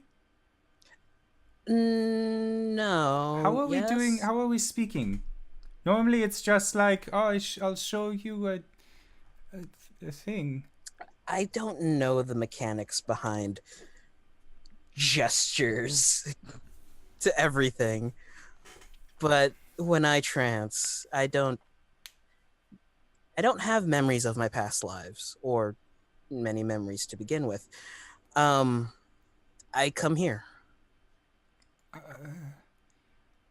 I see. And as you make your flourish, in the area where your arm kind of made this arc-like motion, you see rising from the ground the previous doorway that you've seen into your own memories. Just the very dark cathedral-style stonework that looks like it has a very dark door that sort of lays up against it. And doesn't seem to have any means of currently going inside. There is no door handle or knob. It just seems to be present. And then Cori, as you're standing there as well with Oliviette, you see that there is a door that kind of curls up, or a doorway portal that curls up from behind you, that looks like it is covered in these very dark brown vines, almost like knotted wood that kind of curls up and forms into an archway. And then from the top, you see that there are pink petals along the trees that then turn into a deep green, that then turn into an orange. And then at the bottom, they turn into they just sort of turn into a icy blue color. And you feel a strong connection to this particular doorway.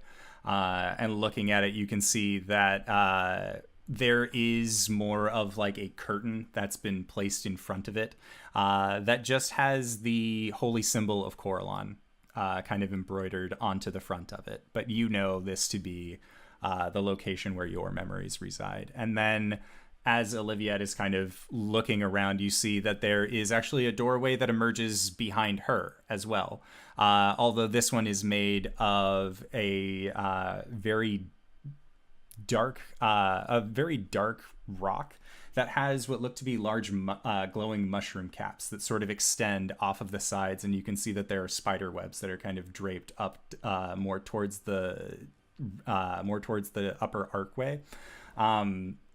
As well as you can hear what sounds almost like the ocean coming from hers. Interesting. Cori's going to take Oliviette's hand and squeeze it reassuringly. And Oliviette will squeeze back and just says, so you wanted to show me something? I want you to understand why I'm here. And she nods and says, well, right now I'm kind of at a loss for words. But you said it has something to do with winter, right? Coriander nods. It has everything to do with it. And as you say that, the curtains actually pull back on the door behind you, and you can just see what looks to be kind of going into it, almost like a schoolyard setting. You can see that there is a large military-style building kind of off in the off past a little bit of ways in the distance, and you can see that there is several archery dummies that have been placed up, as well as other sword fighting dummies that just sort of have a light bit of snow on them, and you can hear what sounds like wooden swords coming up against each other from inside.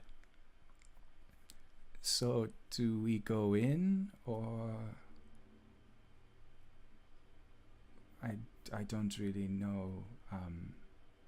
Coriander is going to take a deep breath, and she's going to reach out to Caelum and take his hand as well.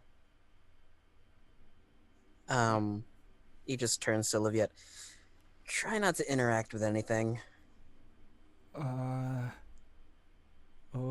Okay. And she's just boggled at this point. She does not understand anything that's happening. But as the two of you then, or the three of you then, go into this doorway, you actually see that there are these dark interwoven vines that kind of close the door off behind you. And you can hear what sounds like a curtain being pulled. But then the three of you are currently standing in a snowfield outside of this large school. And this school is a lightish pink color. It looks very nice, kind of being that looks very nice with a little dusting of snow over it. Cori, you know that this snow, albeit unseasonal for the location that you are currently in, they like to celebrate the holidays by adding in a little bit of snow into the general vicinity of the Spring Isles, as that's what the Caelum believes to be the best option for the people that she protects.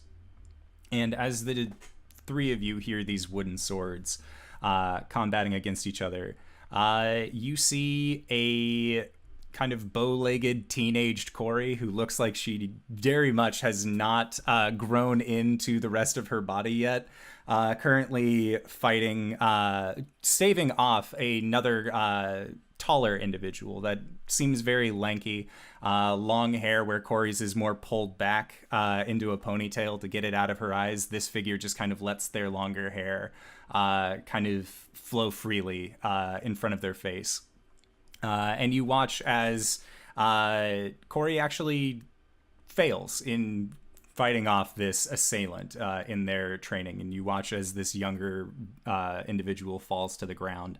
And then this other Eladrin child who is in a winter form, where Cori, you are in your fall form at this time, reaches down and says, "You know, if you spent more time actually acting versus just reacting to what other people did, you'd probably win every one of these rounds." And he just reaches down and offers you a hand. Well, there was no point. I wouldn't have been able to block you. You're stronger than I am. It's not necessarily about strength. And he continues to pick you up. And as he turns, he kind of like brushes some hair out of his face. Caelum, make a perception check. Ooh, that did not end well. Dirty 20. So, looking at this individual, it's very weird in the same way, like if you have it's like when you see twins from completely different sides of the world, like they are no way related, but their facial features kind of line up. This figure also has a very kind of shallower pointed chin, not very pronounced cheeks at all, and sort of a wider inquisitive stare. And he looks surprisingly like you. Not in a eerily similar kind of way, but you could see that the two of you might be confused for each other in a crowd, possibly. Yeah, he turns to Cori, points to himself, points to Cypress, doing the quick like, You see what I mean? That's weird. Yeah, eerie. And then as the two of them continue to battle with their swords, it seems like Cori's just kind of getting more frustrated, not really being able to get past Cypress's advances until eventually she does a quick seasonal change. Normally it takes about an hour to actually do, but you've seen her do this before when she had transitioned into winter rather abruptly. But at this time, she actually changes to her summer form, and with a very quick set of strikes is able to knock away Cypress's shield and eventually get him onto the ground as well. And he just looks up at her and says, "You cheated." I acted. And then that is where the scene in front of you just sort of freezes in place. You can see that there are light snowflakes that are drifting down through the sky, but that they just seem to stop as they go. And then, Cori, you were planning on taking them to the Winter Isle, correct? Yeah. All right. So then the lot of you just see that the snow picks up very quickly.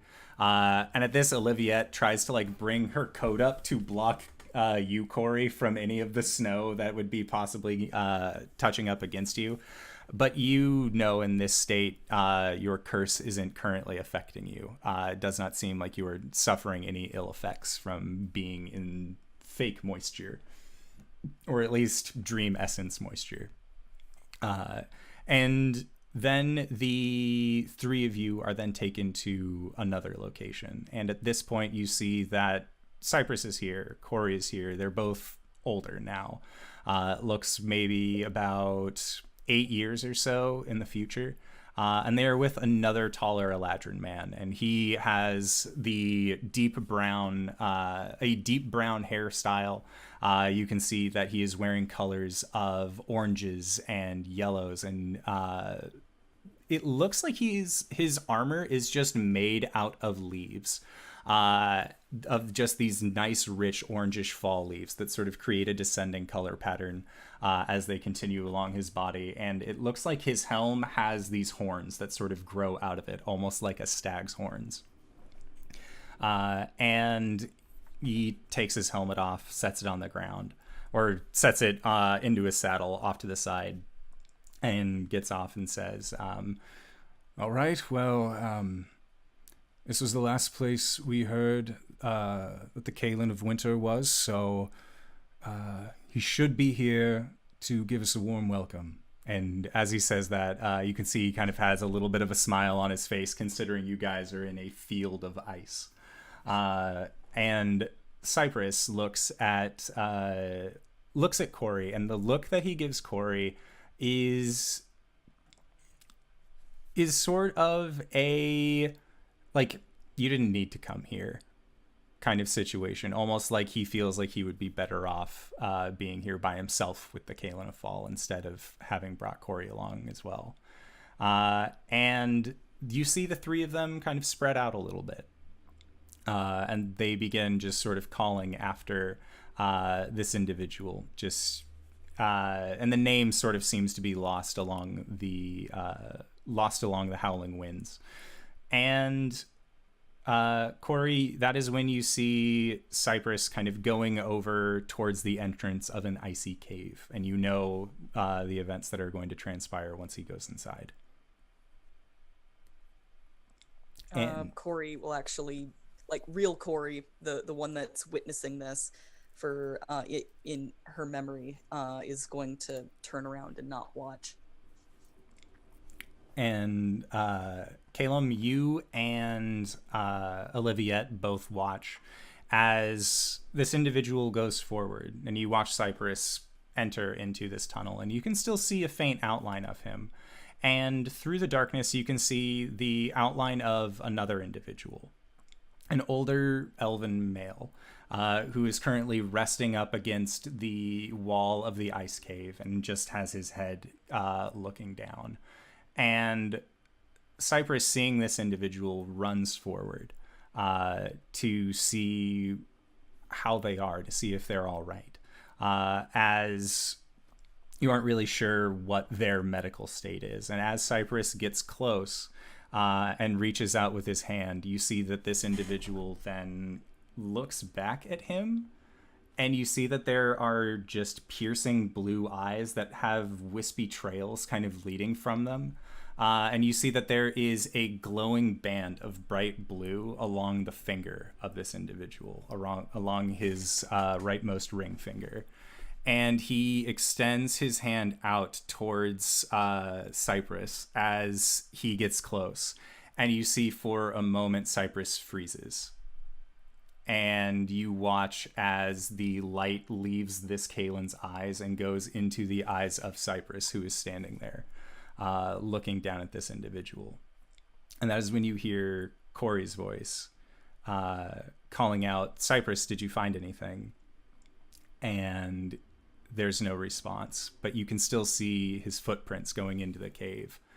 And you rush towards where he is, And in that moment, there is a burst of this light blue magical energy that turns the snow on the ground around Cypress to jagged ice that just shoots off and creates this barrier around him. And you watch as he stands up, the blue band now around his ring finger as well. And the individual turns as Cori, you're again crying out, trying to figure out what's going on. And in one of the last words that you remember coming from your friend's voice, you hear him say, "What's wrong, Cori?" And then that is when you see his head kind of shake as the blue takes back over his eyes. And he extends a hand out as you watch a long icy blade form into his hands. And he just begins to steadily walk forward. And as he does, the ice begins to split, forming a pathway for him directly to you. And as he begins making his way, you watch as the Caelum of Fallen Leaves grabs Cori's hand and says, "We need to go. We need to go now." And the two of them begin running. As you watch as Cypress, with his glowing blue eyes, long icy sword in his hand, gets a slight smile creeping up the side of his face. And that is where the scene freezes.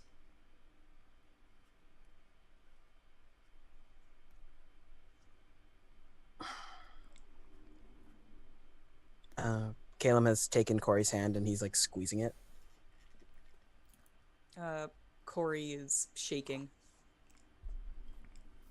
Yeah, Oliviette goes over and she is trying her best to comfort you as well. She'll actually pull them both into a hug and just like take like one on each arm and hold them.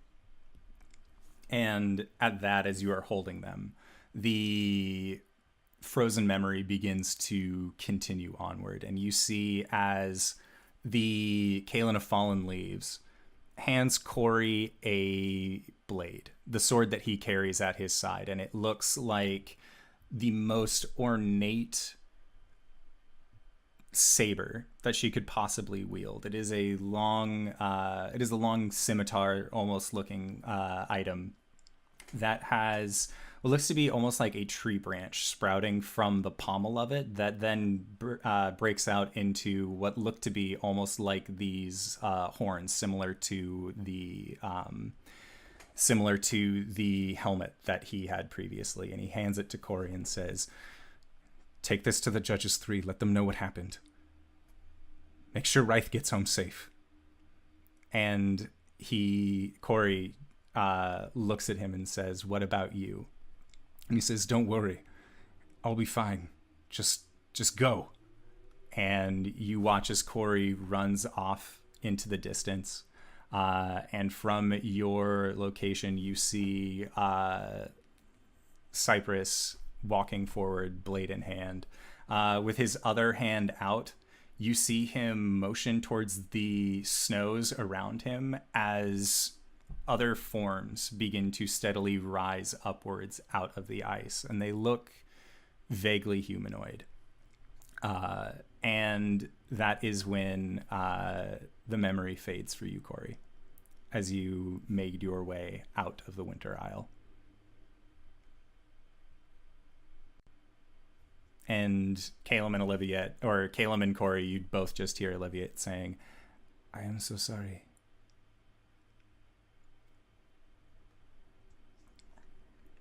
I should have been there with him. This is not your fault. Not.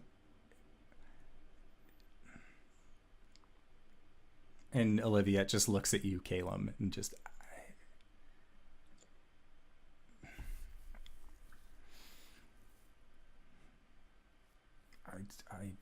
I don't know. And then the three of you can make perception checks. I say three of you like I'm not Oliviette. I don't know why. Oh shit. That's a natural 20. Okay. Ooh, I got an 18. Oliviette also rolled very high. And as the three of you are there in this otherwise frozen memory, you hear a familiar fluttering, just, and you look in the tree branches around you as a single raven then flies up, perches in an otherwise frozen memory, and then another raven, and then another, until eventually there are a mass of ravens surrounding the three of you.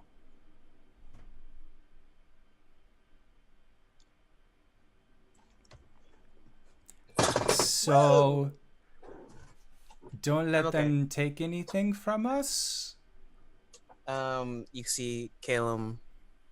There's a light energy in his hand. He's like, no. And he'll fire a guiding bolt into the flock of them. Okay. Make an attack roll.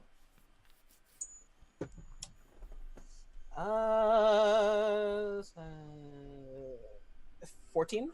Okay.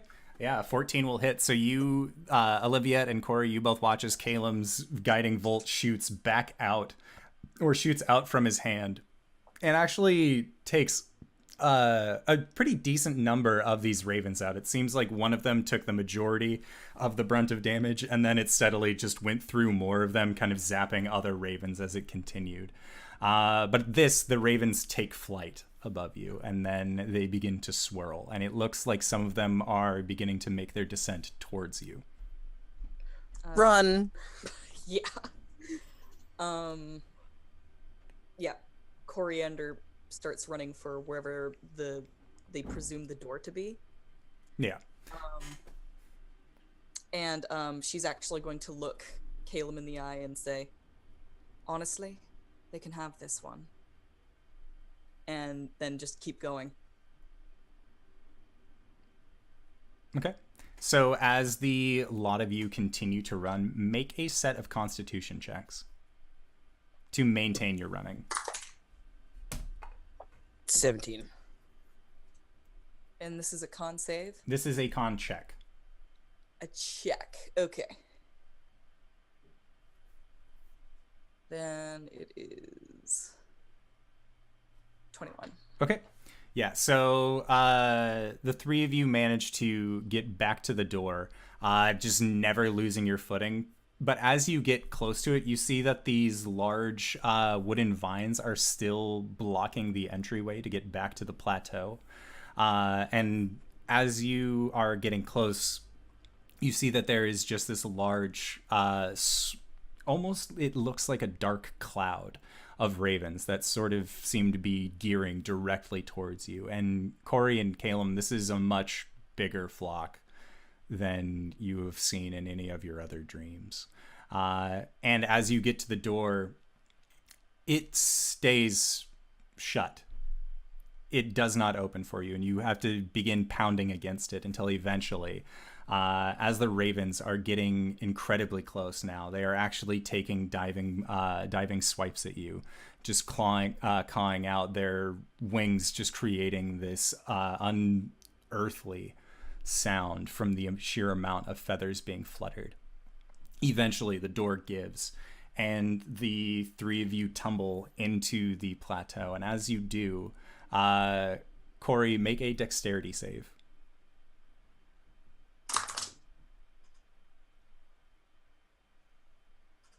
14. Okay. So, Caelum, you and Oliviette both watch as a raven goes right up to Cori as it's flying downward, and normally you would expect there to be some sort of stopping point. There would almost seem like there is a barrier, as physicalities interrupting each other is usually cause for some kind of bumpage. However, this raven actually flies through Cori.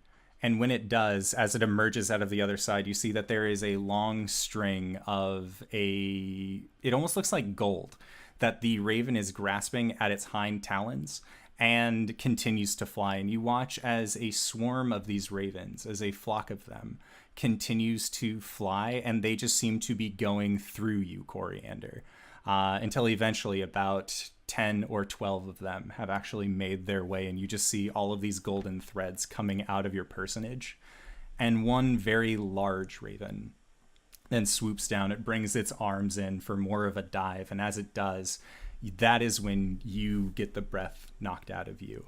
As you watch as this creature then swoops through you, its talons and claws clutching onto this large golden, it looks almost like fire that is just being held in a specific area as these ravens all begin to just steadily fly away with it.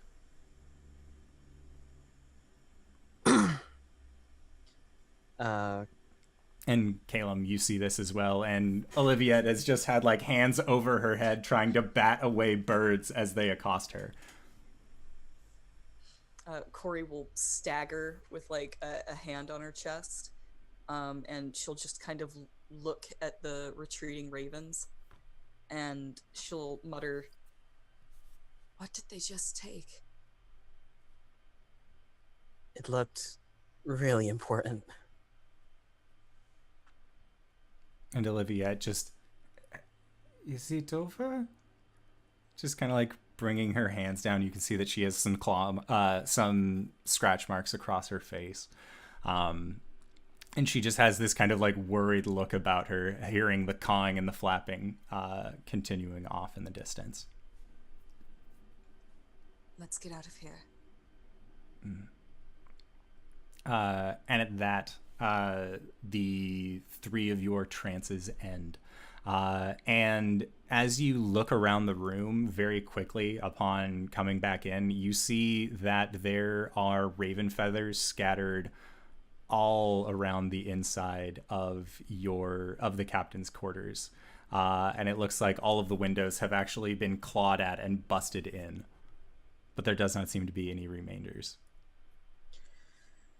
Caelum's gonna lean forward, inspect Cori, just hands on face, look left, look right.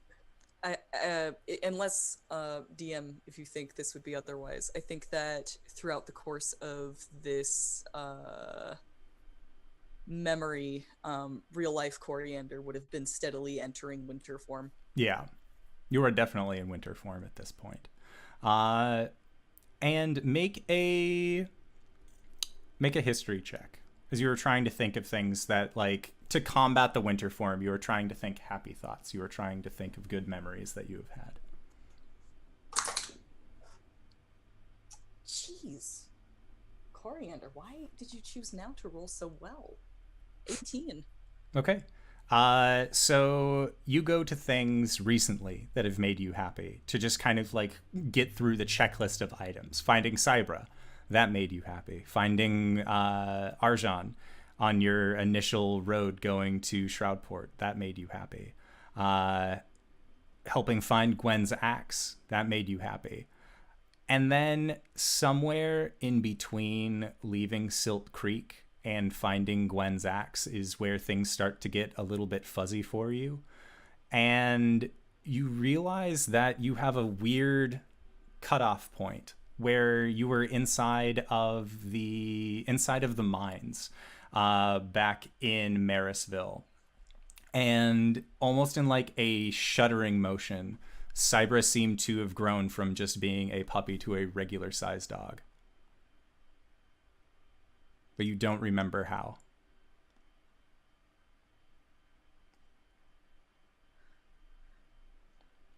Did these motherfuckers take my Santor form?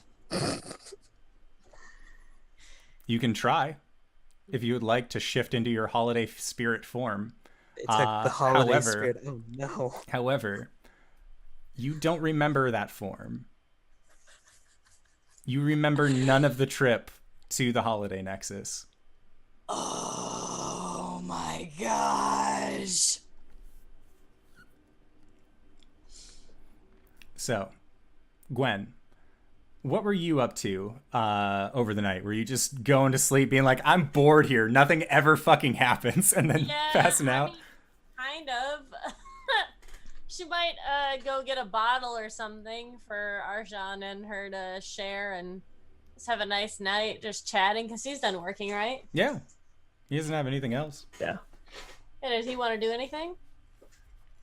Not really. Okay. She could teach him the dice game. Okay. Have a nice night to ourselves playing dice. You Yeah. know, Yeah. Be a good time. go to bed. Flock of ravens go by the window.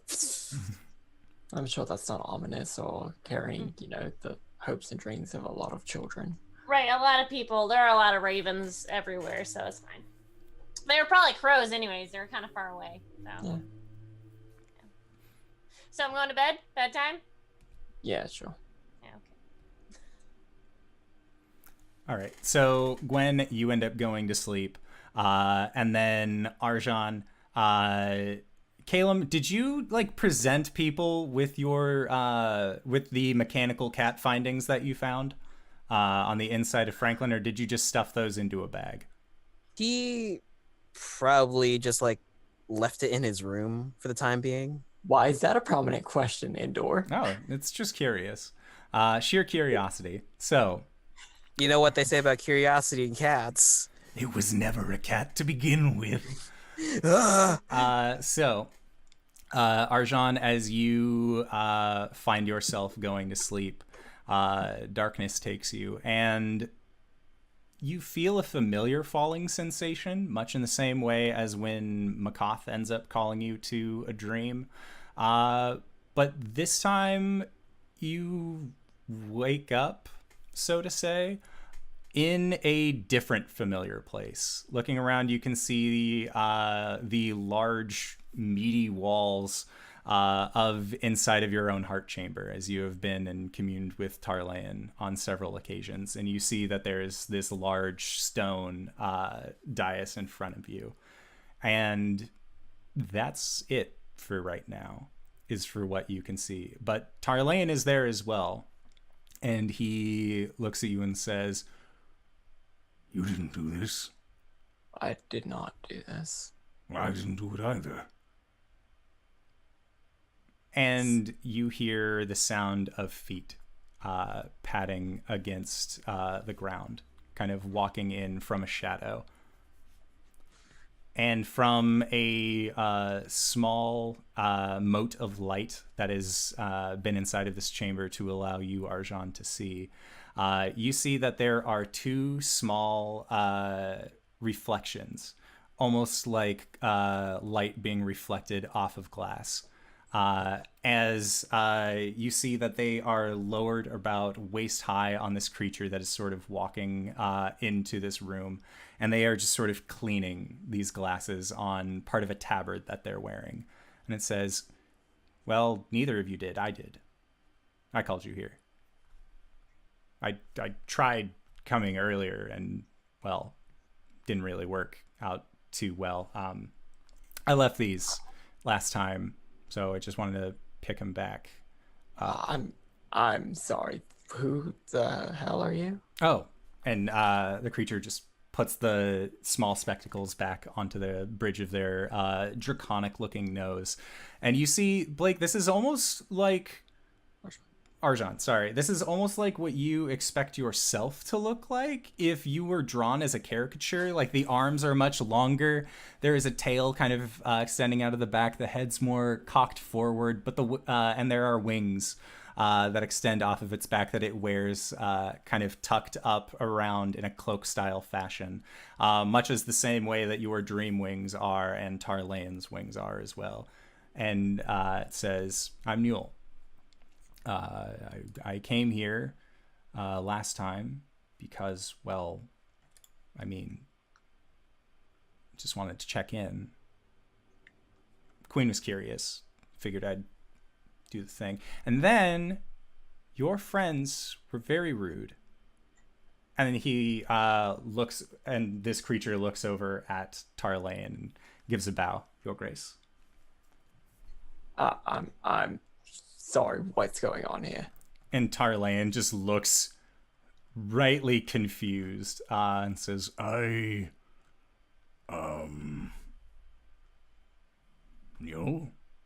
just, yes, Your Grace. What are you doing here? He says, well, like I said, Your Grace. I came here to check in. You disappeared a while ago. I was coming back to check in on that. Nice place. Just, kind of looks around. So, is that supposed to be you? And looking at Tarlayan, but pointing at Arjhan. And Tarlayan says, Well, he is me. Or at least is of my own flesh and blood. And Niol just kind of nods. Says,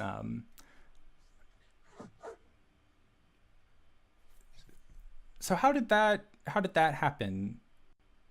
Really? And at this, he kind of looks at you, Arjhan. So did you... Did I? Was it like...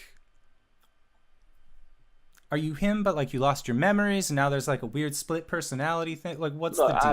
I don't fucking know. He would know better. Look. We thought he was gone. He decided to come back. Good. And it seems like you've gained you've gained the attention of one of the Queen's sets. So good for that. It's good. Sorry. You. Well, you and Your Grace, of course.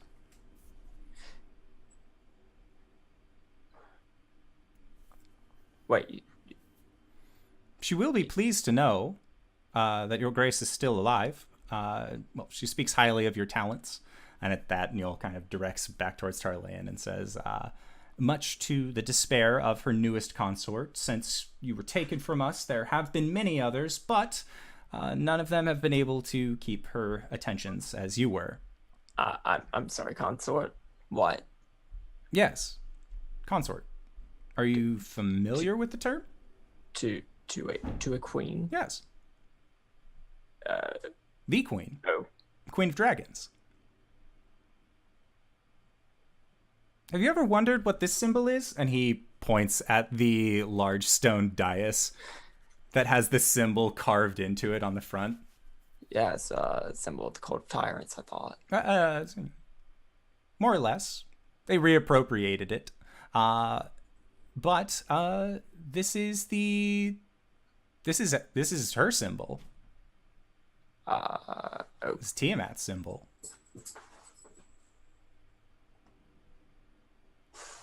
Okay.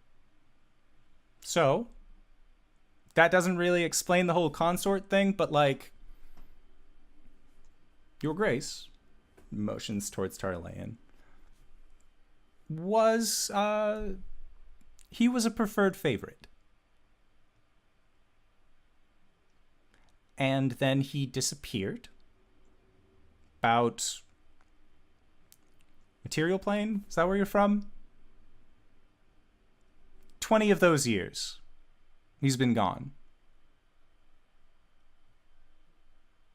So, Queen had to find new consort, and Tarlayan just looks like... I mean, I heard what you said the first time about the consort thing. Once I get my body back, I will be sure to take my rightful claim by her side. She has my word. Who is this pup who thinks that they stand a chance at comparing to my greatness? And Nolan kind of puts his hands behind his back and says, Agravain, Your Grace. Bows. Tarlayan says, Who? And Noel says, the heir to the Blightwood, Your Grace. And bows again. Tarlayan just stops. She chose him? Yes, Your Grace. This will not stand. Sir, Your Grace, if I may, I am not allowed an official opinion on the matter, but you have my word that serving under you once more would bring me only what I can attribute as joy. And, well, I would enjoy to see you back in her good graces. Your Grace.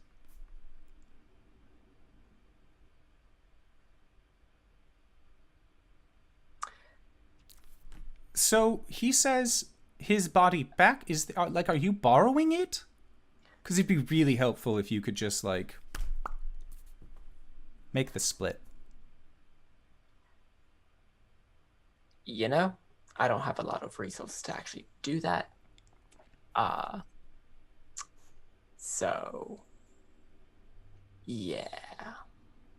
Well, what would you need?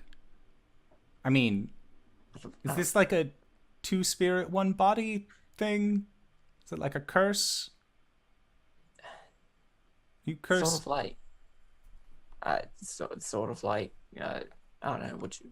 Would it be fair to say this is like reincarnation or? I think it was a clone gone awry. Yeah. Yeah. And Neil says, so you would just need a vessel, right? We've been watching for a while. I wasn't able to watch very well, not having my spectacles and all. But you would just need something like that, right? Like just to inhabit for a while, something separate, something different. So right now it seems like there's not a lot of space for the two of you here. Yeah. Well, we've also got this like sort of pact thing going on. Oh, So packs are fine. I mean, you could still bestow packed things. but we've got this pact thing on where like this is my body for pretty good long time until we get rid of the Dark Star. That's a whole thing. The Dark Star. Do you know about the Dark Star? No.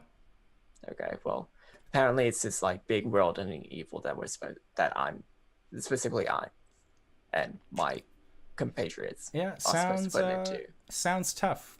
So getting the consort back, getting your grace back his body. So I saw that you found one of the stone mantle inventions. The what? It was a cat of some sort, or it looked like a cat-esque thing. Sure. So there's in the Hells, on the second layer, there is a mad inventor who makes these sort of contraption-like things to house powerful spirits in a more mechanical casing. Now, I would never say anything that would go against Lord Agravain, but if, say, we were to possibly create something similar to how that construct was for your grace, perhaps we could all win here.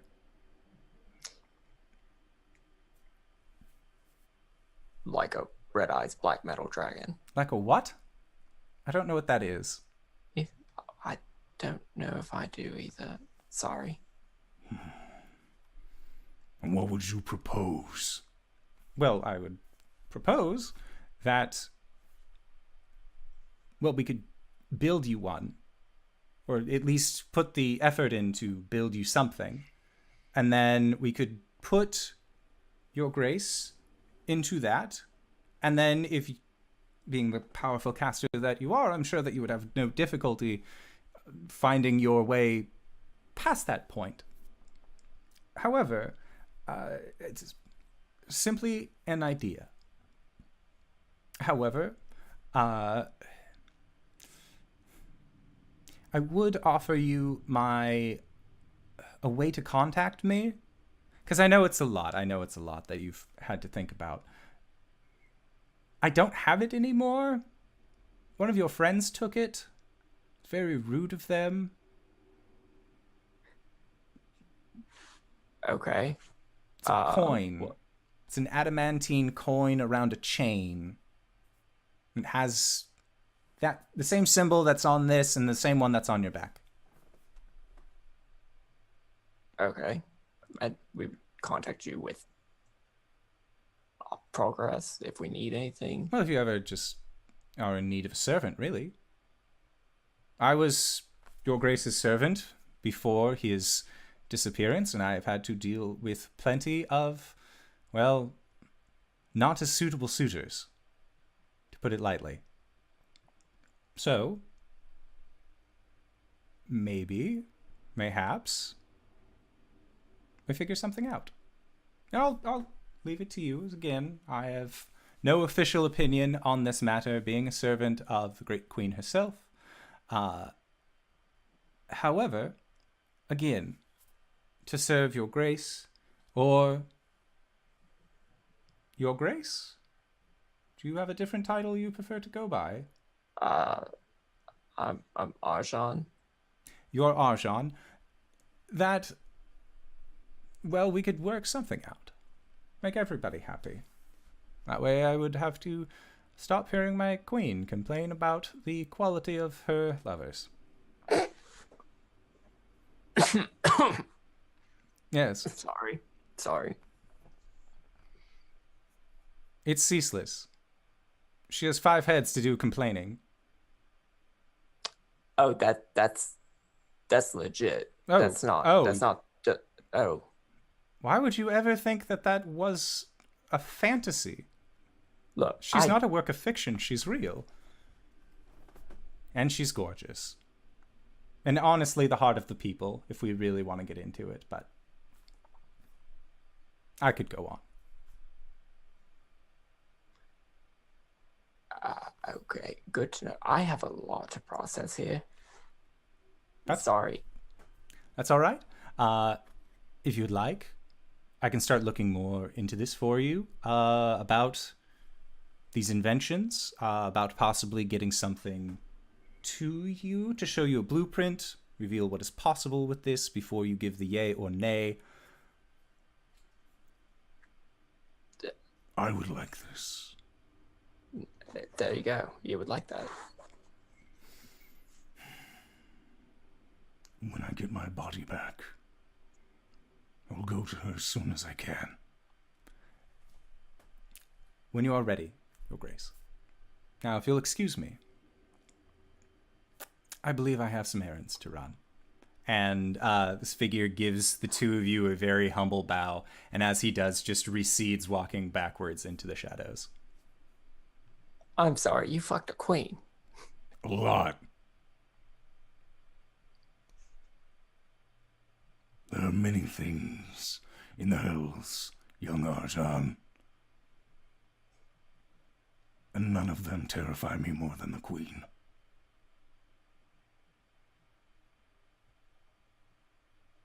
And that is where we will call it for tonight's session. So, I wanted to say thank you to everybody for joining us on this wonderful adventure as we deal with so much backstory coming out and good times being had by everybody. Look, LB's playing with a cat. All you audiocast listeners, you miss out on cat time. So, that is it for our little endagamey bits. So, RJ, where can we find you? What do you do?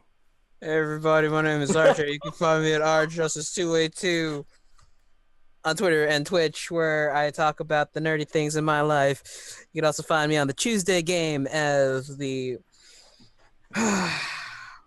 Human Ranger Speedy in our Curse of Strahd game, run by the lovely Danae Keener. Also, you can find me on Sundays over at Pro Restarters channel, 8 p.m. EST, where I play another Bowboy, G3.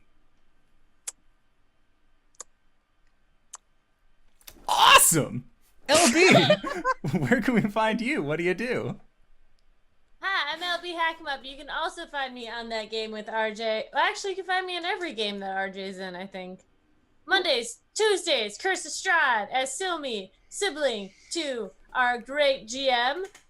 And Sundays, you can find me on this week we're starting Ghost of Saltmarsh on Wednesday, which I think this week is going to be a lot of backstory, I assume on both channels, so it'd be good to set up and watch, just for, I don't think there'll be any, like, anyone's more ahead than the other. So Wednesdays on Damn It Bears channel, Thursdays here for Salt Marsh, and then Sundays at 5 p.m. Eastern Standard Time on Encounter Roleplay's channel. We are playing a time hopping game, Apocalypse World, where I play a super gothy, well, she's Victorian, late Victorian era character that is just so much fun to play.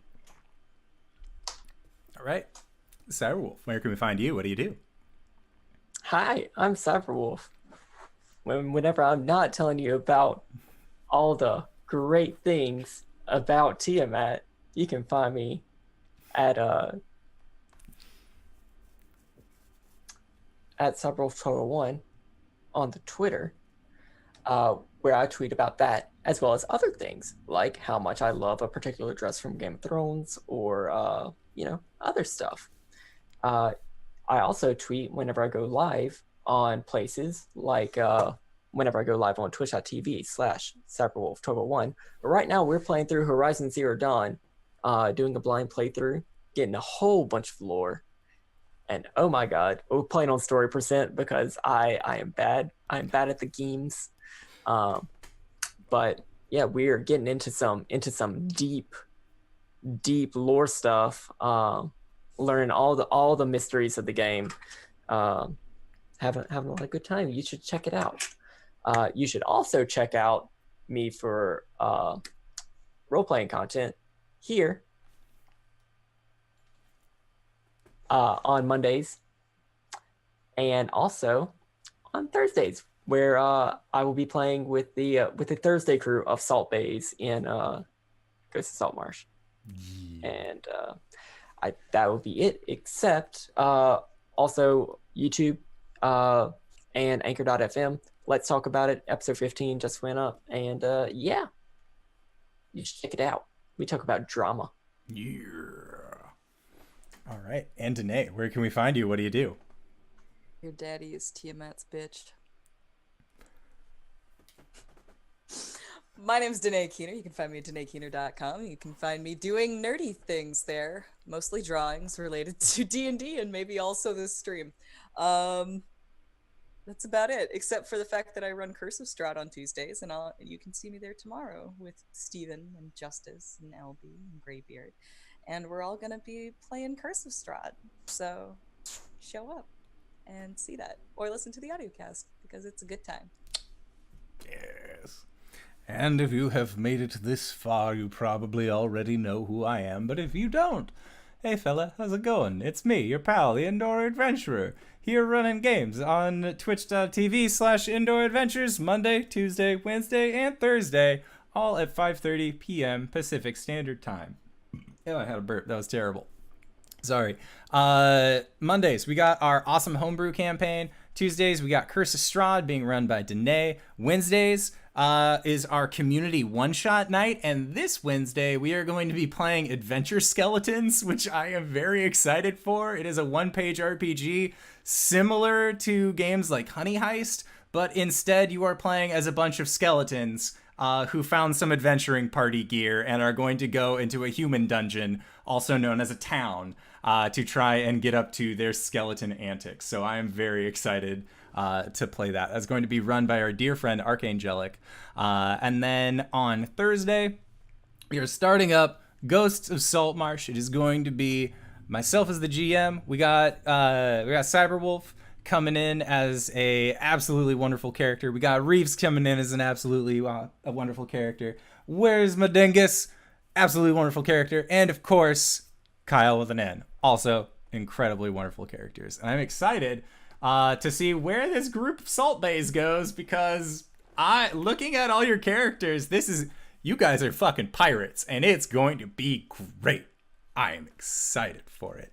And with that excitement trailing off, guys, we are going to be trailing off into our Patreon-supported podcast called Nights in the Courtyard, where we answer questions not only from each other, but also from the community at large. So if you have any questions for us to answer, we read chat while the game's going, we also have a separate channel set up in our Discord, which you can gain access to via our Patreon, where you can ask questions to any of the people that you see on the screen today. And then also for any of the other games. So if you have questions that expand all of the games, like what Hogwarts houses are your characters, or if you have specific ones, what was the question that we got for Gwen a while ago? I can't remember. It had something about sex. Something about sex and dicks, probably. But, like, Gwen sexes boats. It just happens. You find out that the troll is actually a dude and that you shouldn't touch the rudder. And that is the kind of exciting content that you can find at Nights in the Courtyard. So... yeah, you can check us out at our Patreon at patreon.com/indooradventures, and we will see you guys next time. All right, everybody. Bye-bye.